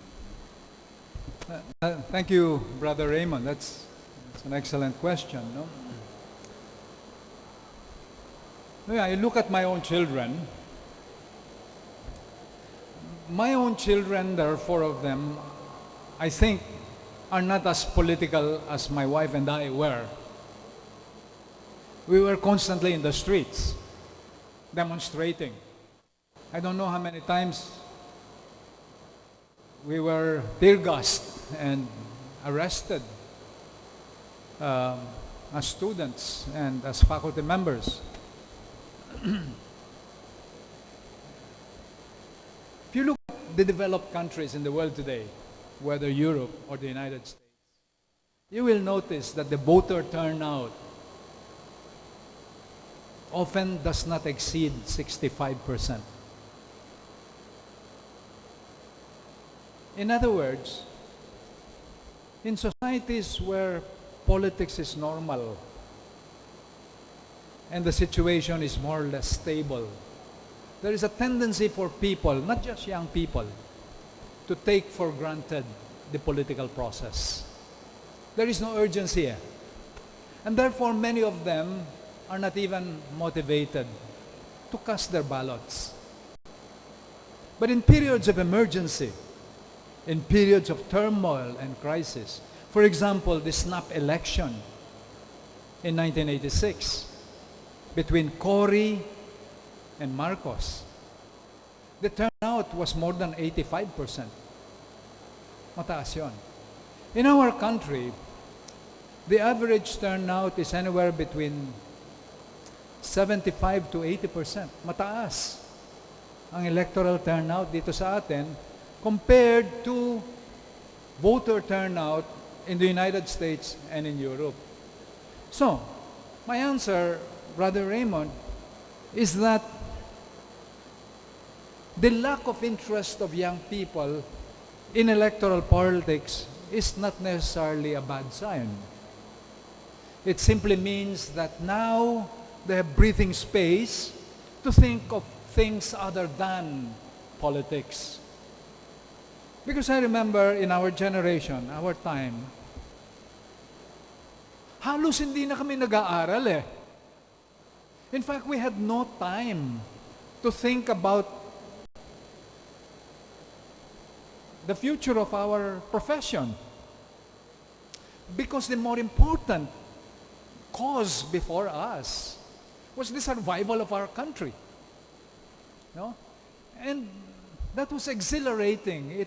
It incited the deepest passions. Eh, kung minsan pag nagkukwento ako sa apo ko ngayon, no? Because I have a 15-year-old granddaughter, hindi niya maintindihan eh. Is it true that you were always demonstrating in the streets? Yeah. In fact, my children, looking back, they were saying, what do you remember of those years when you were growing up? You were not always at home. We were busy attending meetings, planning demonstrations, running around in the streets, and so on and so forth. No? And there is a hint of resentment there, ang tingin nila. But now they understand better. That's all we ask of them. That you understand that every generation must create its own practice. No? I find that even if my own children, their generation, are not as ideological and as political as we are, they're very strong in volunteer. The spirit of volunteerism is alive in them. Sometimes we may overestimate dahil hindi sila overtly political that they are apathetic or indifferent. No, I have a brighter view about young people actually. No? Including the ones that are described as millennials. No? No. To me, it is a kinder generation, not an apathetic generation. No? They're not unconcerned. They're just quiet. No? But they're good people. They want to help others. No? I was surprised one time when the youngest of my children, who's in her 30s now, she quit her job with Unilever. She was already a manager when she was in her late 20s. And siya pa naman ang kapitalista sa amin. No? Sabi ko, ikaw ang pag-asa ng ating pamilya. Kami lahat, puro aktivista. No? Ang taas ng sweldo mo, bakit ka magre-resign? Mag-aasawa ka ba? Sabi niya. Magmamadre ka ba? No, Papa. Sabi, what do you want to do? Why are you quitting your job? Sabi niya, I want to join the Jesuit Volunteer, JVP. What? You're not even a graduate of Ateneo. You want to be a JVP? Sabi ko, ano bang pinakain sa'yo ni Father Kreutz? No, sabi niya, Papa, I want to join. Sabi niya, you're too old. The JVP is mostly for the new graduates of Ateneo. Sabi niya, kaya nga, I think I'm prepared. Anyway, she became JVP. I think she was the oldest in her batch. The 25th year batch. And by chance, she was assigned to a small village in Palawan, Macarascas. And she became the dorm mother of a group of women, of girls, the children of peasants in Palawan. A very remote area. Walang elektrisidad, walang tubig, so ang iniinom nila rainwater. So they collect, And I made sure that she would be free from malaria, lahat ng injection na wala, hindi mo obra yun. So, we visited her, no? The idealism was simply admirable. And maybe, sabi ko, looking back, if we had less time going out in the streets, of course, the times called for it at that time, you might have done more of what you're doing today, no? It was very fulfilling for her. She was teaching English, math, and at the same time, she was the dorm mother for this group of young women. At the end of 1 year with JVP, she said, Papa, I want to do a second year. What? Nobody does that. No, sabi niya, I just want to make sure that the girls I taught will finally finish high school. And then I will follow them, so I want to bring them to Manila. So she formed the foundation and so on and so forth. Ang galing. That to me is not extraordinary. I find that in so many young people I know. At the right time, given their own understanding of the problems of their society and their own people, they're willing to express their own version of social solidarity in ways that surprise old people like us. No? To me, it is a good thing. No? So I am not, Brother Raymond, I am not one of those people who despair over the seeming indifference and apathy of young university students today. I know that mahilig sila sa gimmick, nilalagnat sila kapag pinupuwersa mong magbasa, no? Gusto nila laging naka-internet, no? And stay connected with one another, but that's just their generation. They will, whether they like it or not, evolve their own political practice, appropriate to their own perceptions of the issues and problems confronting our country. Why do I say this? I say this because I have seen what young people are like in the developed countries like Germany and Japan, countries that we admire for their modernity. In Japan, they have what they call the hopeless generation. No? This is the generation that refuses to take responsibility of reproducing the Japanese people. They refuse to get married. They refuse to have children. They just refuse. So that's why you have an aging population. They don't want to continue the Japanese nation. Now, that is a very, very basic problem. In the case of Filipino young people, no? To me, what gives me hope is that people like the ones before us in this audience do not only want to get married and have children of their own. What surprises me is that they continue to believe in the hope of higher education. Naniniwala pa rin sila na kung sila ay makapag-aral at matuto, their education will help them. That to me can only be a good thing. Because in other countries that I have seen, they don't believe in education anymore. Ayaw nang pumasok sa eskwelahan. I think Filipino young people are very optimistic about the future. In fact, even if they may want to go abroad, it's okay. Sooner or later, they will come home with their vast international experience. No? They can only become better human beings in the process. So, I don't despair at all. I don't despair at all because I know that come election day, the voter turnout will at least be 75%. And that's very, very high in any democracy. Other questions?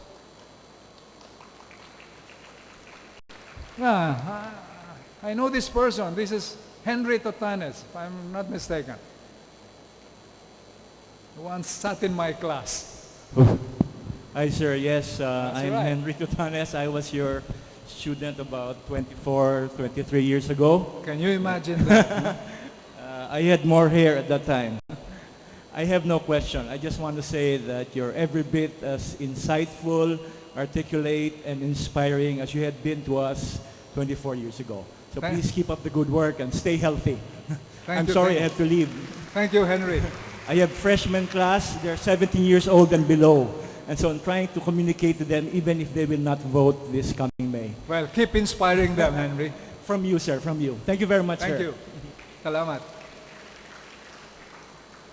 Yes.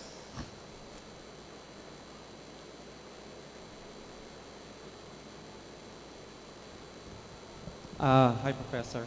Yeah, Eric. I was mulling over what you said about the worrisome scenarios, particularly the fourth. You said in a very tight multi-party race, the winner-elect might face a problem of lack of meaningful mandate. And you said this was a problem. You, however, were not able to articulate more what that meant because probably of the time constraint. But what also made me think was that given much of the electorate is young, and we have characterized them precisely as millennials, and that they do seem to be apathetic, but of course you changed that perception. My question really, Professor David, is that would a lack of a meaningful mandate be significant given a very young electorate? I mean, would this generation mind that their president only had less than 20%, or a little above that? That's a question. That's a good question. I don't know. I have not really given that question much thought. No, I mean, maybe to a certain extent. I mean, the logical answer to that question, given the premises that I have laid, is that maybe the young voters will not really mind. Question is, will the older voters mind? Right? I'm not sure. If you go by what happened in 1992, because it was the 1992 elections that I was referring to. I happened to be still on television during that time. And there was only one presidential debate. I was the host for Channel 5. We had 11 presidential candidates in a closely fought race, actually. And if you have 11 presidential candidates rather than, let's say, 2 or 3, chances are you're going to have a minority president. Kasi mahahati ang mga boto eh. Mahahati. No? But the wonder of it all is, in spite of the fact that Fidel Ramos got only 23.5% of the total number of votes cast, walang kumwestiyon ng legitimacy niya. He was so conscious of the thin mandate that he was holding that the whole thrust of his administration was to unify all the forces. No? In fact, I think many of those people who were fighting him, he drafted into his administration. He tried to build a consensus.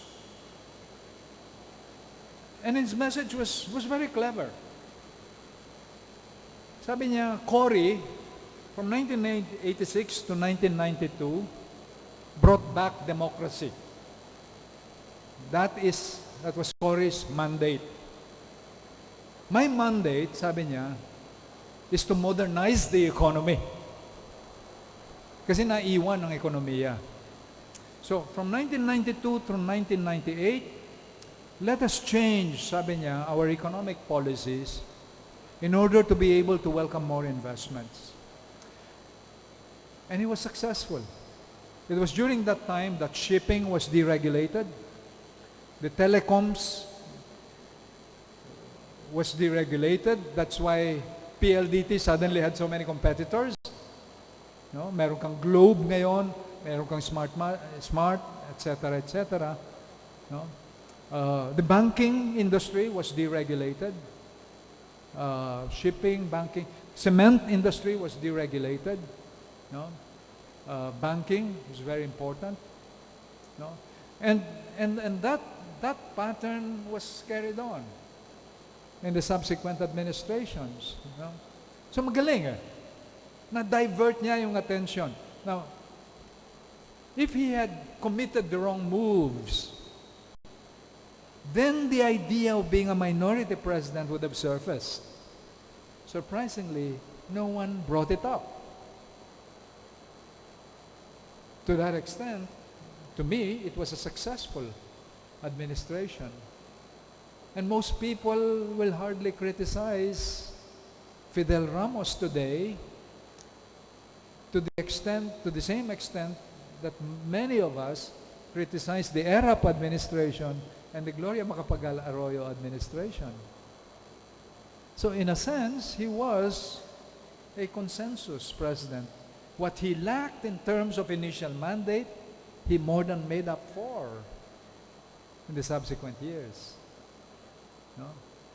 We don't know. We don't know kung ano, no? But it's very important to keep that in mind. To keep that in mind in the present elections. Kapag kinwestiyon, halimbawa, katulad nun, I know that the only one who questioned Ramos was Miriam. Miriam felt that she had been cheated. Ang naging problema ni Miriam is that she was not number 2 to Ramos. The number 2 was Cojuangco. Number 3 lamang si Miriam. So malayo ka. How could you have been cheated? If there is anyone who would have complained that he was cheated in 1992, it would have been Cojuangco, not so much Miriam. But Cojuangco did not raise a voice at all. No? But you can see, as early as 1992, the forces of the anti-people power, meaning the forces of the old regime around Marcos, were already starting to come back as early as 1992. So what we're seeing today, actually, there was already a premonition of what is happening today about the return of the Marcoses as early as 1992. Sa akin palagay, kung hindi tumakbo si Imelda in 1992, yung 1 milyong botong nakuha niya, napunta dapat kay Cojuangco, Cojuangco might have become president of the Philippines. Can you imagine? Only 6 years after EDSA, you have a return of the same cronies who worked with Marcos during those years. How does one explain that? Is it because Filipinos have short memories or no memories? Or is it because in the final analysis, when you look very hard at what happened in 1986, and that story still needs to be written and waiting to be written. Because there are some people who say, EDSA people power was basically a Metro Manila phenomenon. It did not engage the majority of the Filipino people. I don't know. It's arguable, you see. But that's the problem with what I call exceptionalist regimes. In other words, governments that come to power not on the basis of orderly, normal elections, but on the basis of exceptionalist politics. Either people power, coup d'etat, a combination of civilian military coup, and so on and so forth. If you ask me, even if I lived through those years and was very much an active participant of those years, looking back, I would prefer our country to have the normal, boring politics that we have today than the kind of emergency politics that we had one generation ago when we were every day in a permanent state of political mobilization. Nakakapagod yun, ha? I mean, Brother Raymond, nakakapagod yun.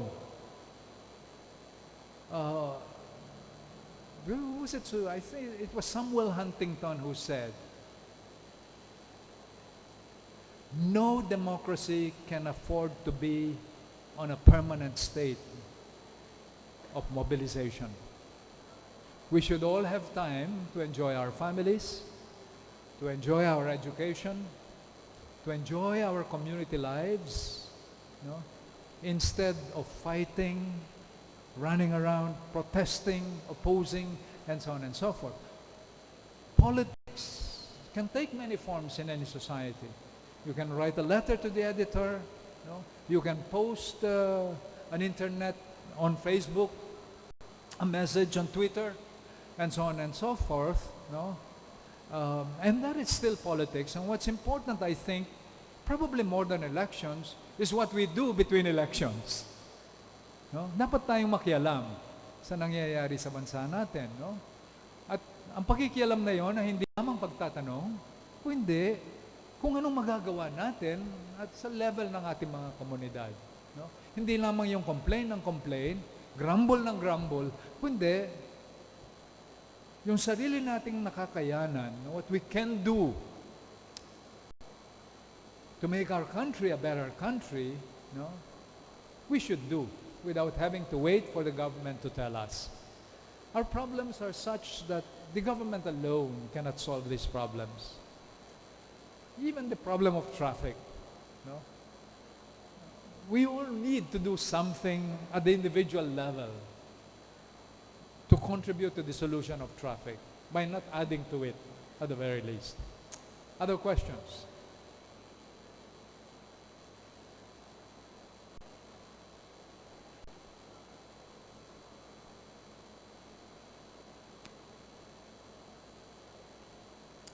Are there questions from our students? Yes. Yes. Hi, I'm Felix, and Felix. first of all, I want to thank you for the valuable experience and knowledge that you have shared with us this afternoon.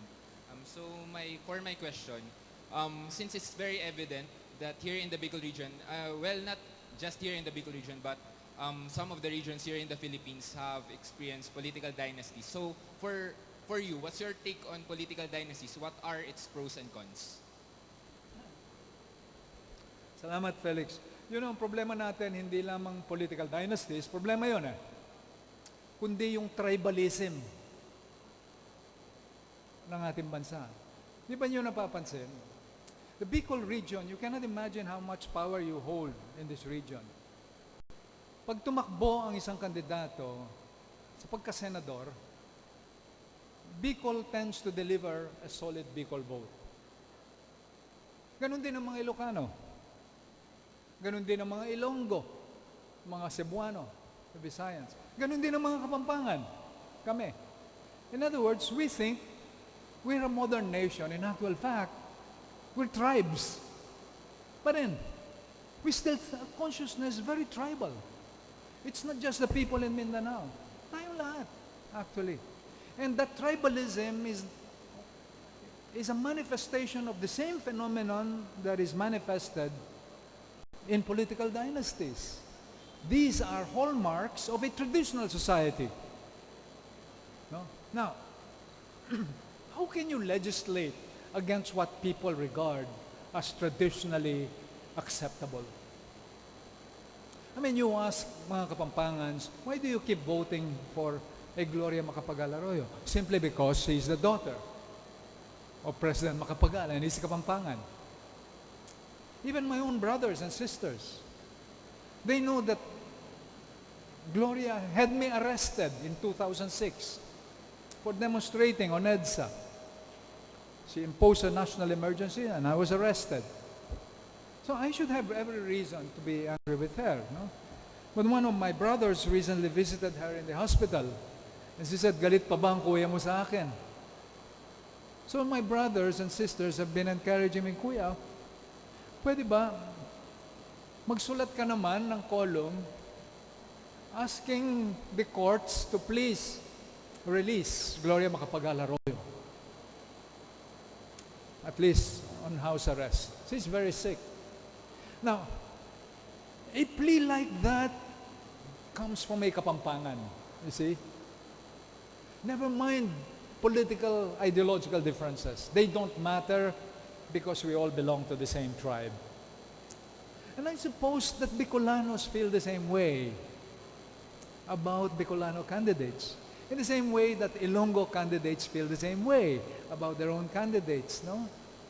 Now, why do these things happen? These things happen because, mahabang storya, when the Spaniards came here, they found not a nation, but rather a collection of diverse ethno-linguistic groups that had nothing to do with one another. No? In fact, what created a nation, we call the Filipino nation, was created in the course of the struggle against a common enemy, Spanish colonialism, and subsequently American colonialism. But we were not a nation to begin with. Now, that is why if you read the writings of Mabini, the writings of Bonifacio, Jacinto, of the writings of Rizal, iisa ang tema. We are all Filipinos. We're not Bicolano, we're not Ilocano, no. Because Rizal was a modern person. Modernity simply means being able to transcend the traditional categories of tribe, language, no, family, ethnicity, race, but seeing yourself only as a member of a political community, as a citizen of equal status with the rest of the citizens of your country. No? Now, what is the solution to this? To this tribalism and political dynasty? Well, people say, let's pass a law outlawing political dynasties. They have been calling for such a law for the last 20 years. Hindi may pasa-pasa. Why? Because they cannot agree on what a political dynasty is. What constitutes a political dynasty?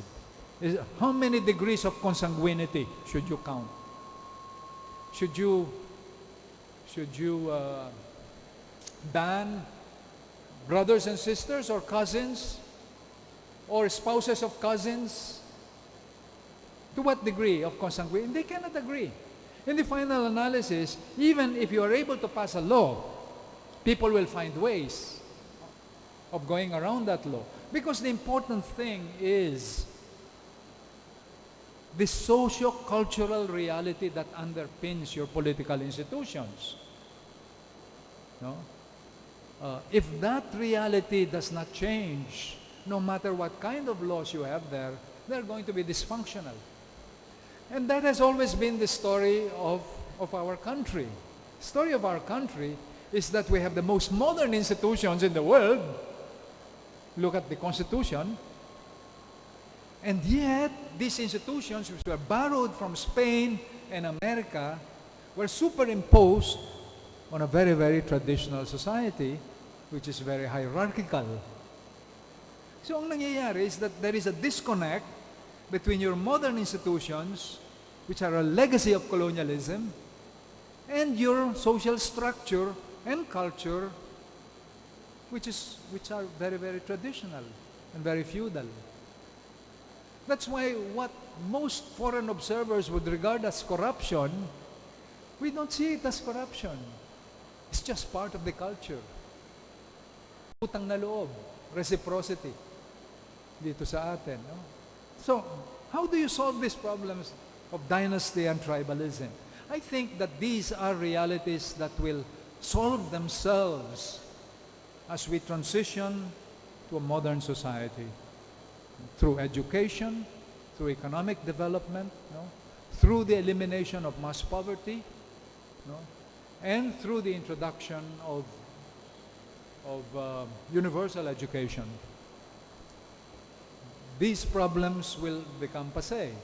But sa atin, our tendency is that whenever we have a problem, we think of a law to pass in order to solve that problem.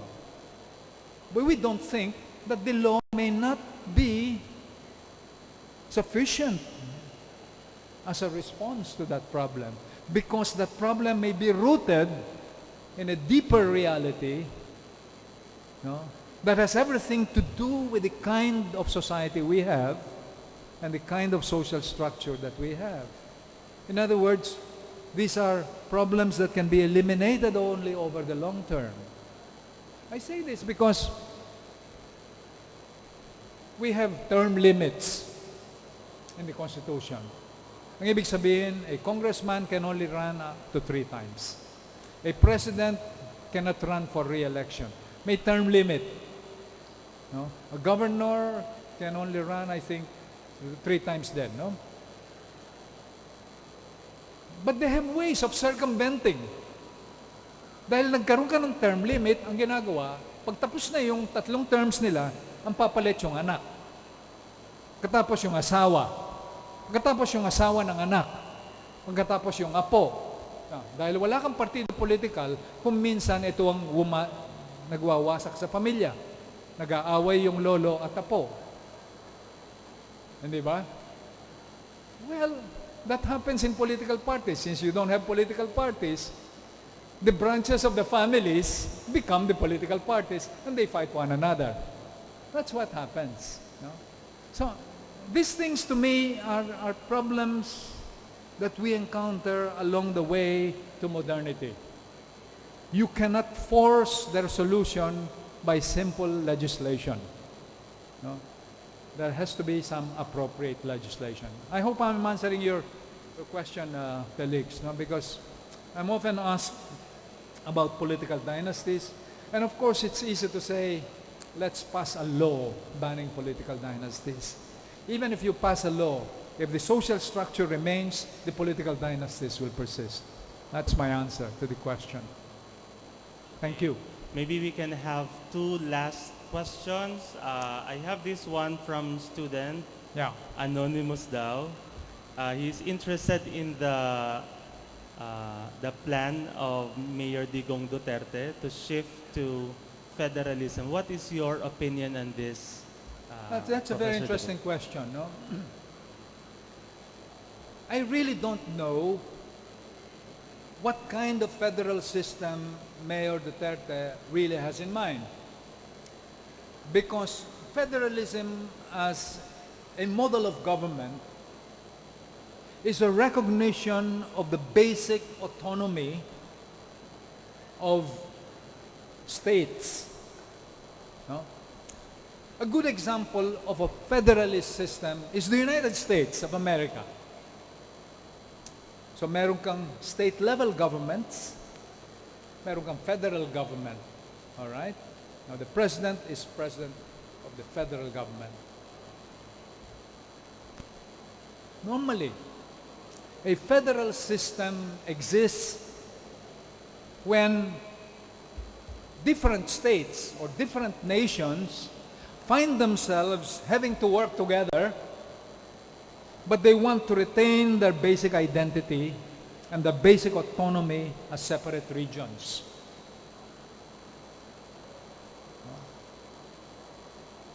In other words, it's a kind of compromise. Para tayo magkaroon ng isang gobyerno, magkaroon tayo ng federal government, but you retain your autonomy as independent states. You can pass your... Minsan, halimbawa, marijuana is legal in Colorado. It's not legal in New York. I think they're about to legalize it in California. So, in some states, the death penalty exists in the U.S. In other states, it's not allowed. So, on some basic questions, the states have their own right to pass their own laws and their own policies. That is a federal system. In a unitary presidential system, in a unitary system, such as the one we have, if we have a law in Metro Manila, then it should apply to all the regions. Okay? Usually, a federal system exists when the different regions and states of a country cannot agree with one another on many crucial things. The federal system, therefore, that is adopted is a kind of middle ground or compromise. Okay. In our case, apart from Mindanao, there does not seem to be any other region, maybe the Cordilleras, that is demanding autonomy in an urgent way. Do you have a Bicol liberation movement Don't think so. Do we have a Kapampangan National Democratic Front? I don't think so. They have that in Burma today. That's why they have a federal system in Burma. Kung dito sa atin, we have only one Moro Islamic Liberation Front and one Moro National Liberation Front, maybe one Bangsamoro Islamic Force, BIFF, tatlo in Mindanao. Think of Burma. It has 18 armed ethnic groups, all demanding independence from the Burmese Union. So what is the solution to a problem like that? You form a federal system, which is what they have in Burma. In our case, since you're not facing liberation movements from Bicol or from the Visayas or from the Ilocos or from Pampanga or from the Tagalogs, why are you entering into a federal system, no, trying to solve a problem that right now no longer exists? During Bonifacio's time, definitely. Nahirapan si Bonifacio to wage a national revolution against Spain. Kasi iba-ibang konsepto ng ano. That's why Bonifacio called it Katagalugan. It was basically the Tagalog provinces. But the Negros province basically wanted their own separate government. At that time, it would have made a lot of sense to adopt a federal system of government. No? So ako, ang sagot ko doon sa bakit gusto mong pumasok sa federalism gayong wala ka namang mutually independent regions na naghahanap ng autonomy the way, let us say, Muslim Mindanao is demanding autonomy.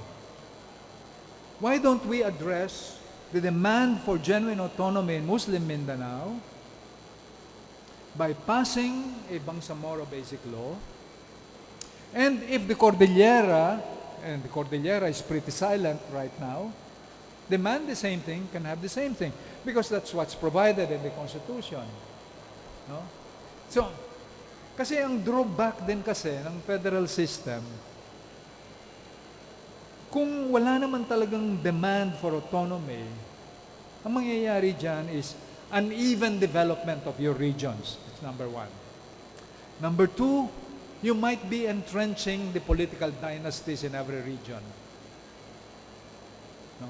Because walang control from the national government. No?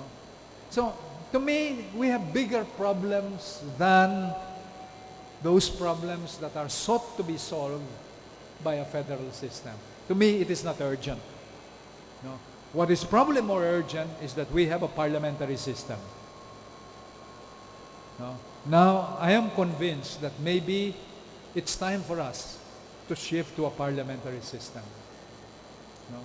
It might force us to develop stable political parties, might force us to develop a professional bureaucracy. No? But right now we have other problems, to my mind, that cannot be solved by federalism alone. Yeah. Let's have that one last question. Yes, ma'am.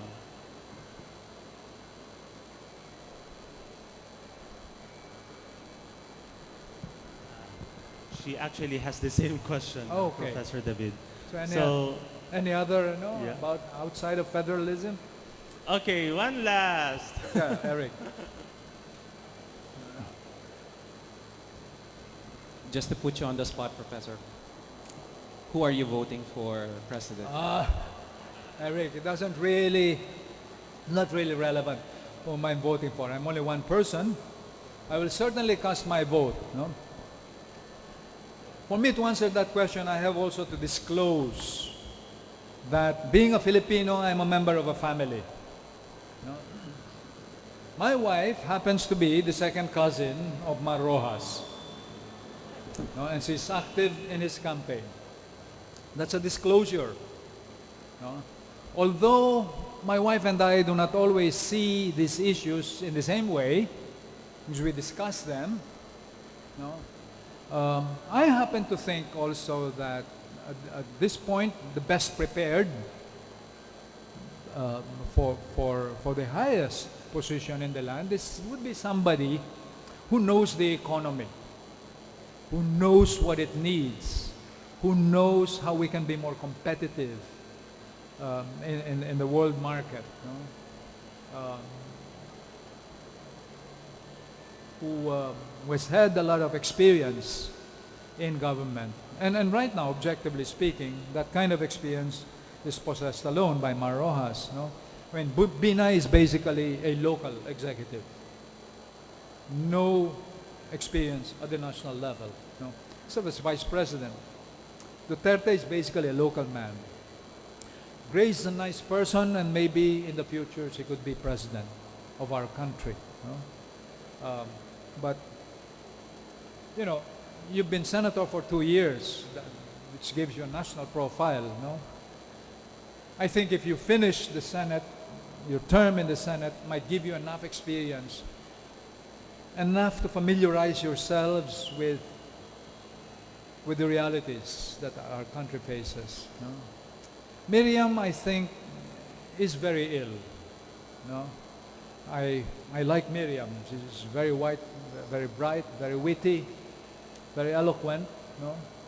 And I like the way she's very dismissive of incompetent politicians. No? But she happens to be very sick. We need a president who is physically healthy, who is morally unassailable, who has integrity, a lot of experience, and is willing to work. No? And that to me, right now, it seems to me, would be the tandem of Mar Rojas and Leni Robredo. I like Leni Robredo, no? Because to me, among the vice presidential candidates, she's the one who has a clear view of what happened to our country.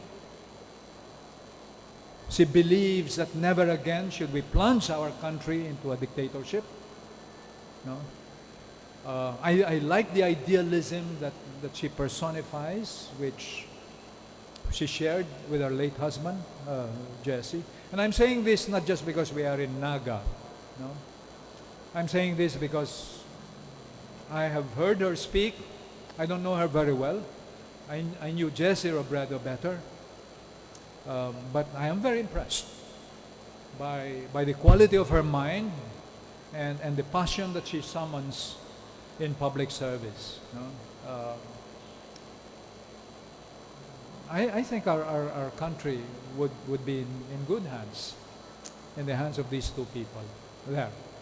But you don't have to believe me, Eric. No? That is a biased answer. No? I would rather that all of us examine what our country needs at this time, where we want to bring our country, and ask which of these candidates have a coherent plan for the next 6 years. No? At least on the core issues that I mentioned. China, education, K-12, no? The solving of mass poverty through the conditional cash transfer program. No? What else? Muslim Mindanao. Yan ang importante. To me, these are issues that can easily distinguish the candidates from one another. Sino sa kanila ang may malinaw na tunguhin, malinaw na direksyon sa mga bagay na importante sa akin. Maraming salamat sa inyo for your patience. Thank you so much. Salamat din, Prof, for generously and clearly responding to the questions of our reactors. And thank you, reactors. And by the way, students, please don't go yet. Tomorrow is your SSG elections, right? So why don't you start your political awareness and engagement right here in the university? Again, tomorrow, please do vote for your new SSG officers.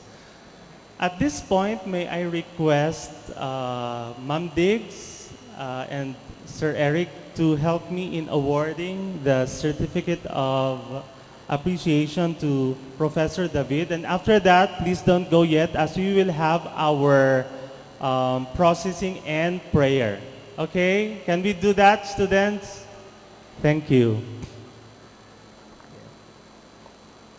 The Ateneo de Naga University presents this certificate of appreciation to Professor Randolph David in grateful recognition of his expertise and generosity as resource person in this thematic session for student leaders entitled RIGMAT, Forging New Perspectives and Hopes for the 2016 elections, given this 7th day of March here in the Ateneo de Naga University, signed by myself, by Janet B. Badong Badilla, Deputy AVP for Formation, and the University President, Father Primitivo Viray of the Society of Jesus.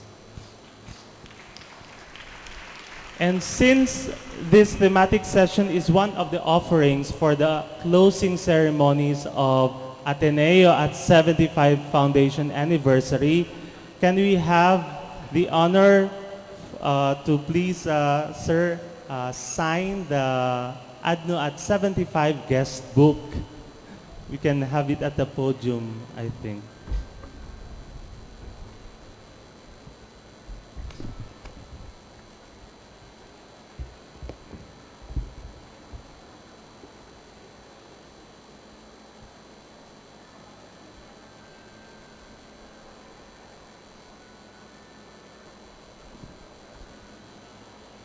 Si Sir Randy is signing next to the page of Father Joel Tabora, who is a friend of Professor David.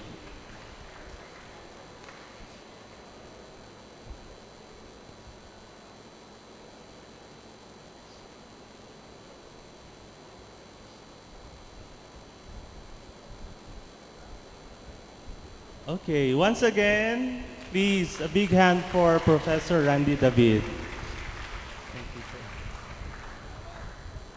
Students, please stay for the processing and prayer. This will be led to us by the Director or OIC of the Office of Alumni and International Affairs, Sir Boyet Mendoza. Thank you. Good afternoon. After everything that we have heard from the good professor, it's time for us to quiet down for a while and look back at what we have learned for this afternoon. I will be staying here facing the screen to help me guide you in the reflection. Before we begin, let us allow ourselves to sit quietly for a while and clear our minds of any distractions.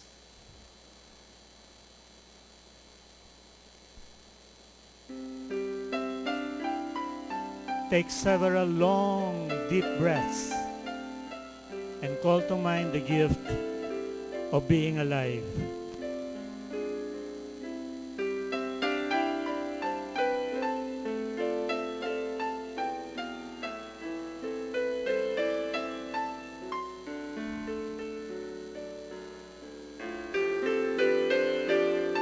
What insights have you gained in this forum?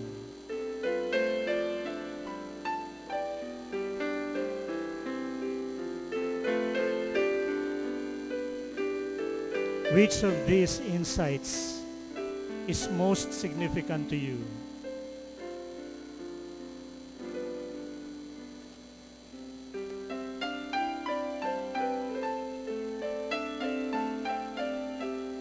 With this, what do you think is God's challenge to you? Not only as an Atenean student leader, but as a Filipino citizen as well.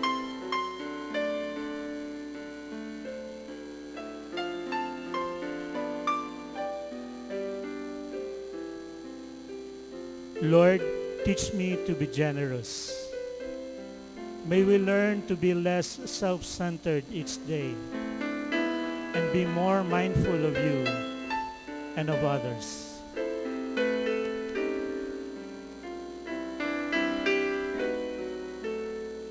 Teach me to serve you as you deserve.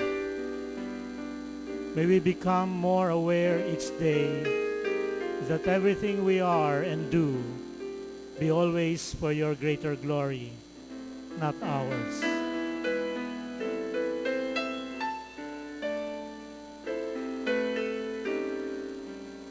To give and not to count the cost.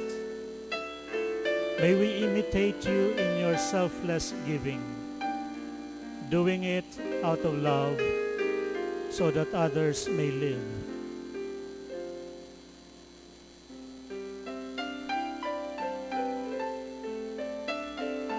To fight and not to heed the wounds.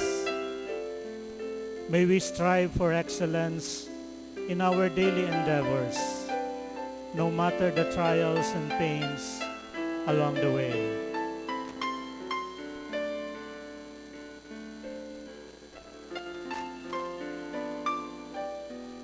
To toil and not to seek for rest. May we search and work for truth and justice without reservations and with our hearts anchored on our faith in you.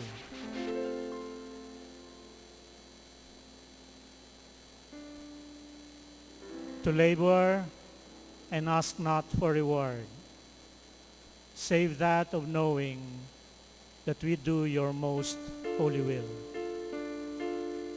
Glory be to the Father, to the Son, and to the Holy Spirit, as it was in the beginning, is now, and will be, world without end. Amen. In the name of the Father, of the Son, of the Holy Spirit. Amen.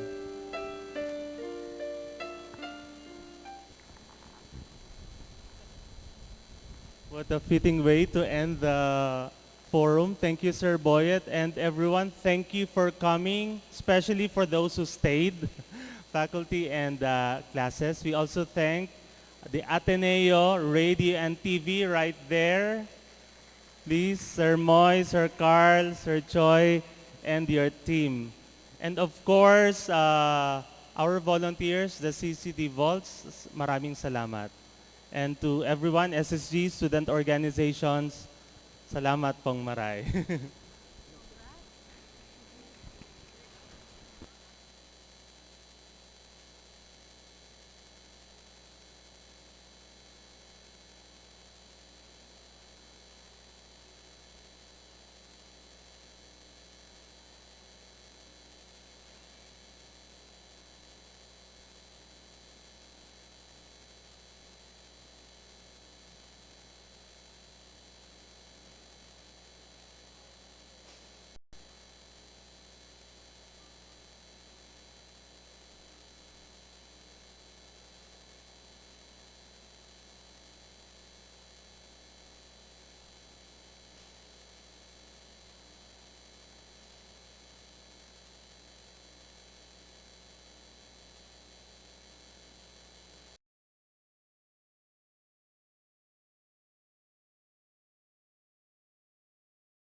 I'm special because God loves me. I love my family. I love my teachers and my classmates. I want to study hard because I want to learn new things. I want to help others. Give them the opportunity to benefit from Jesuit education so they will become young men and women for others.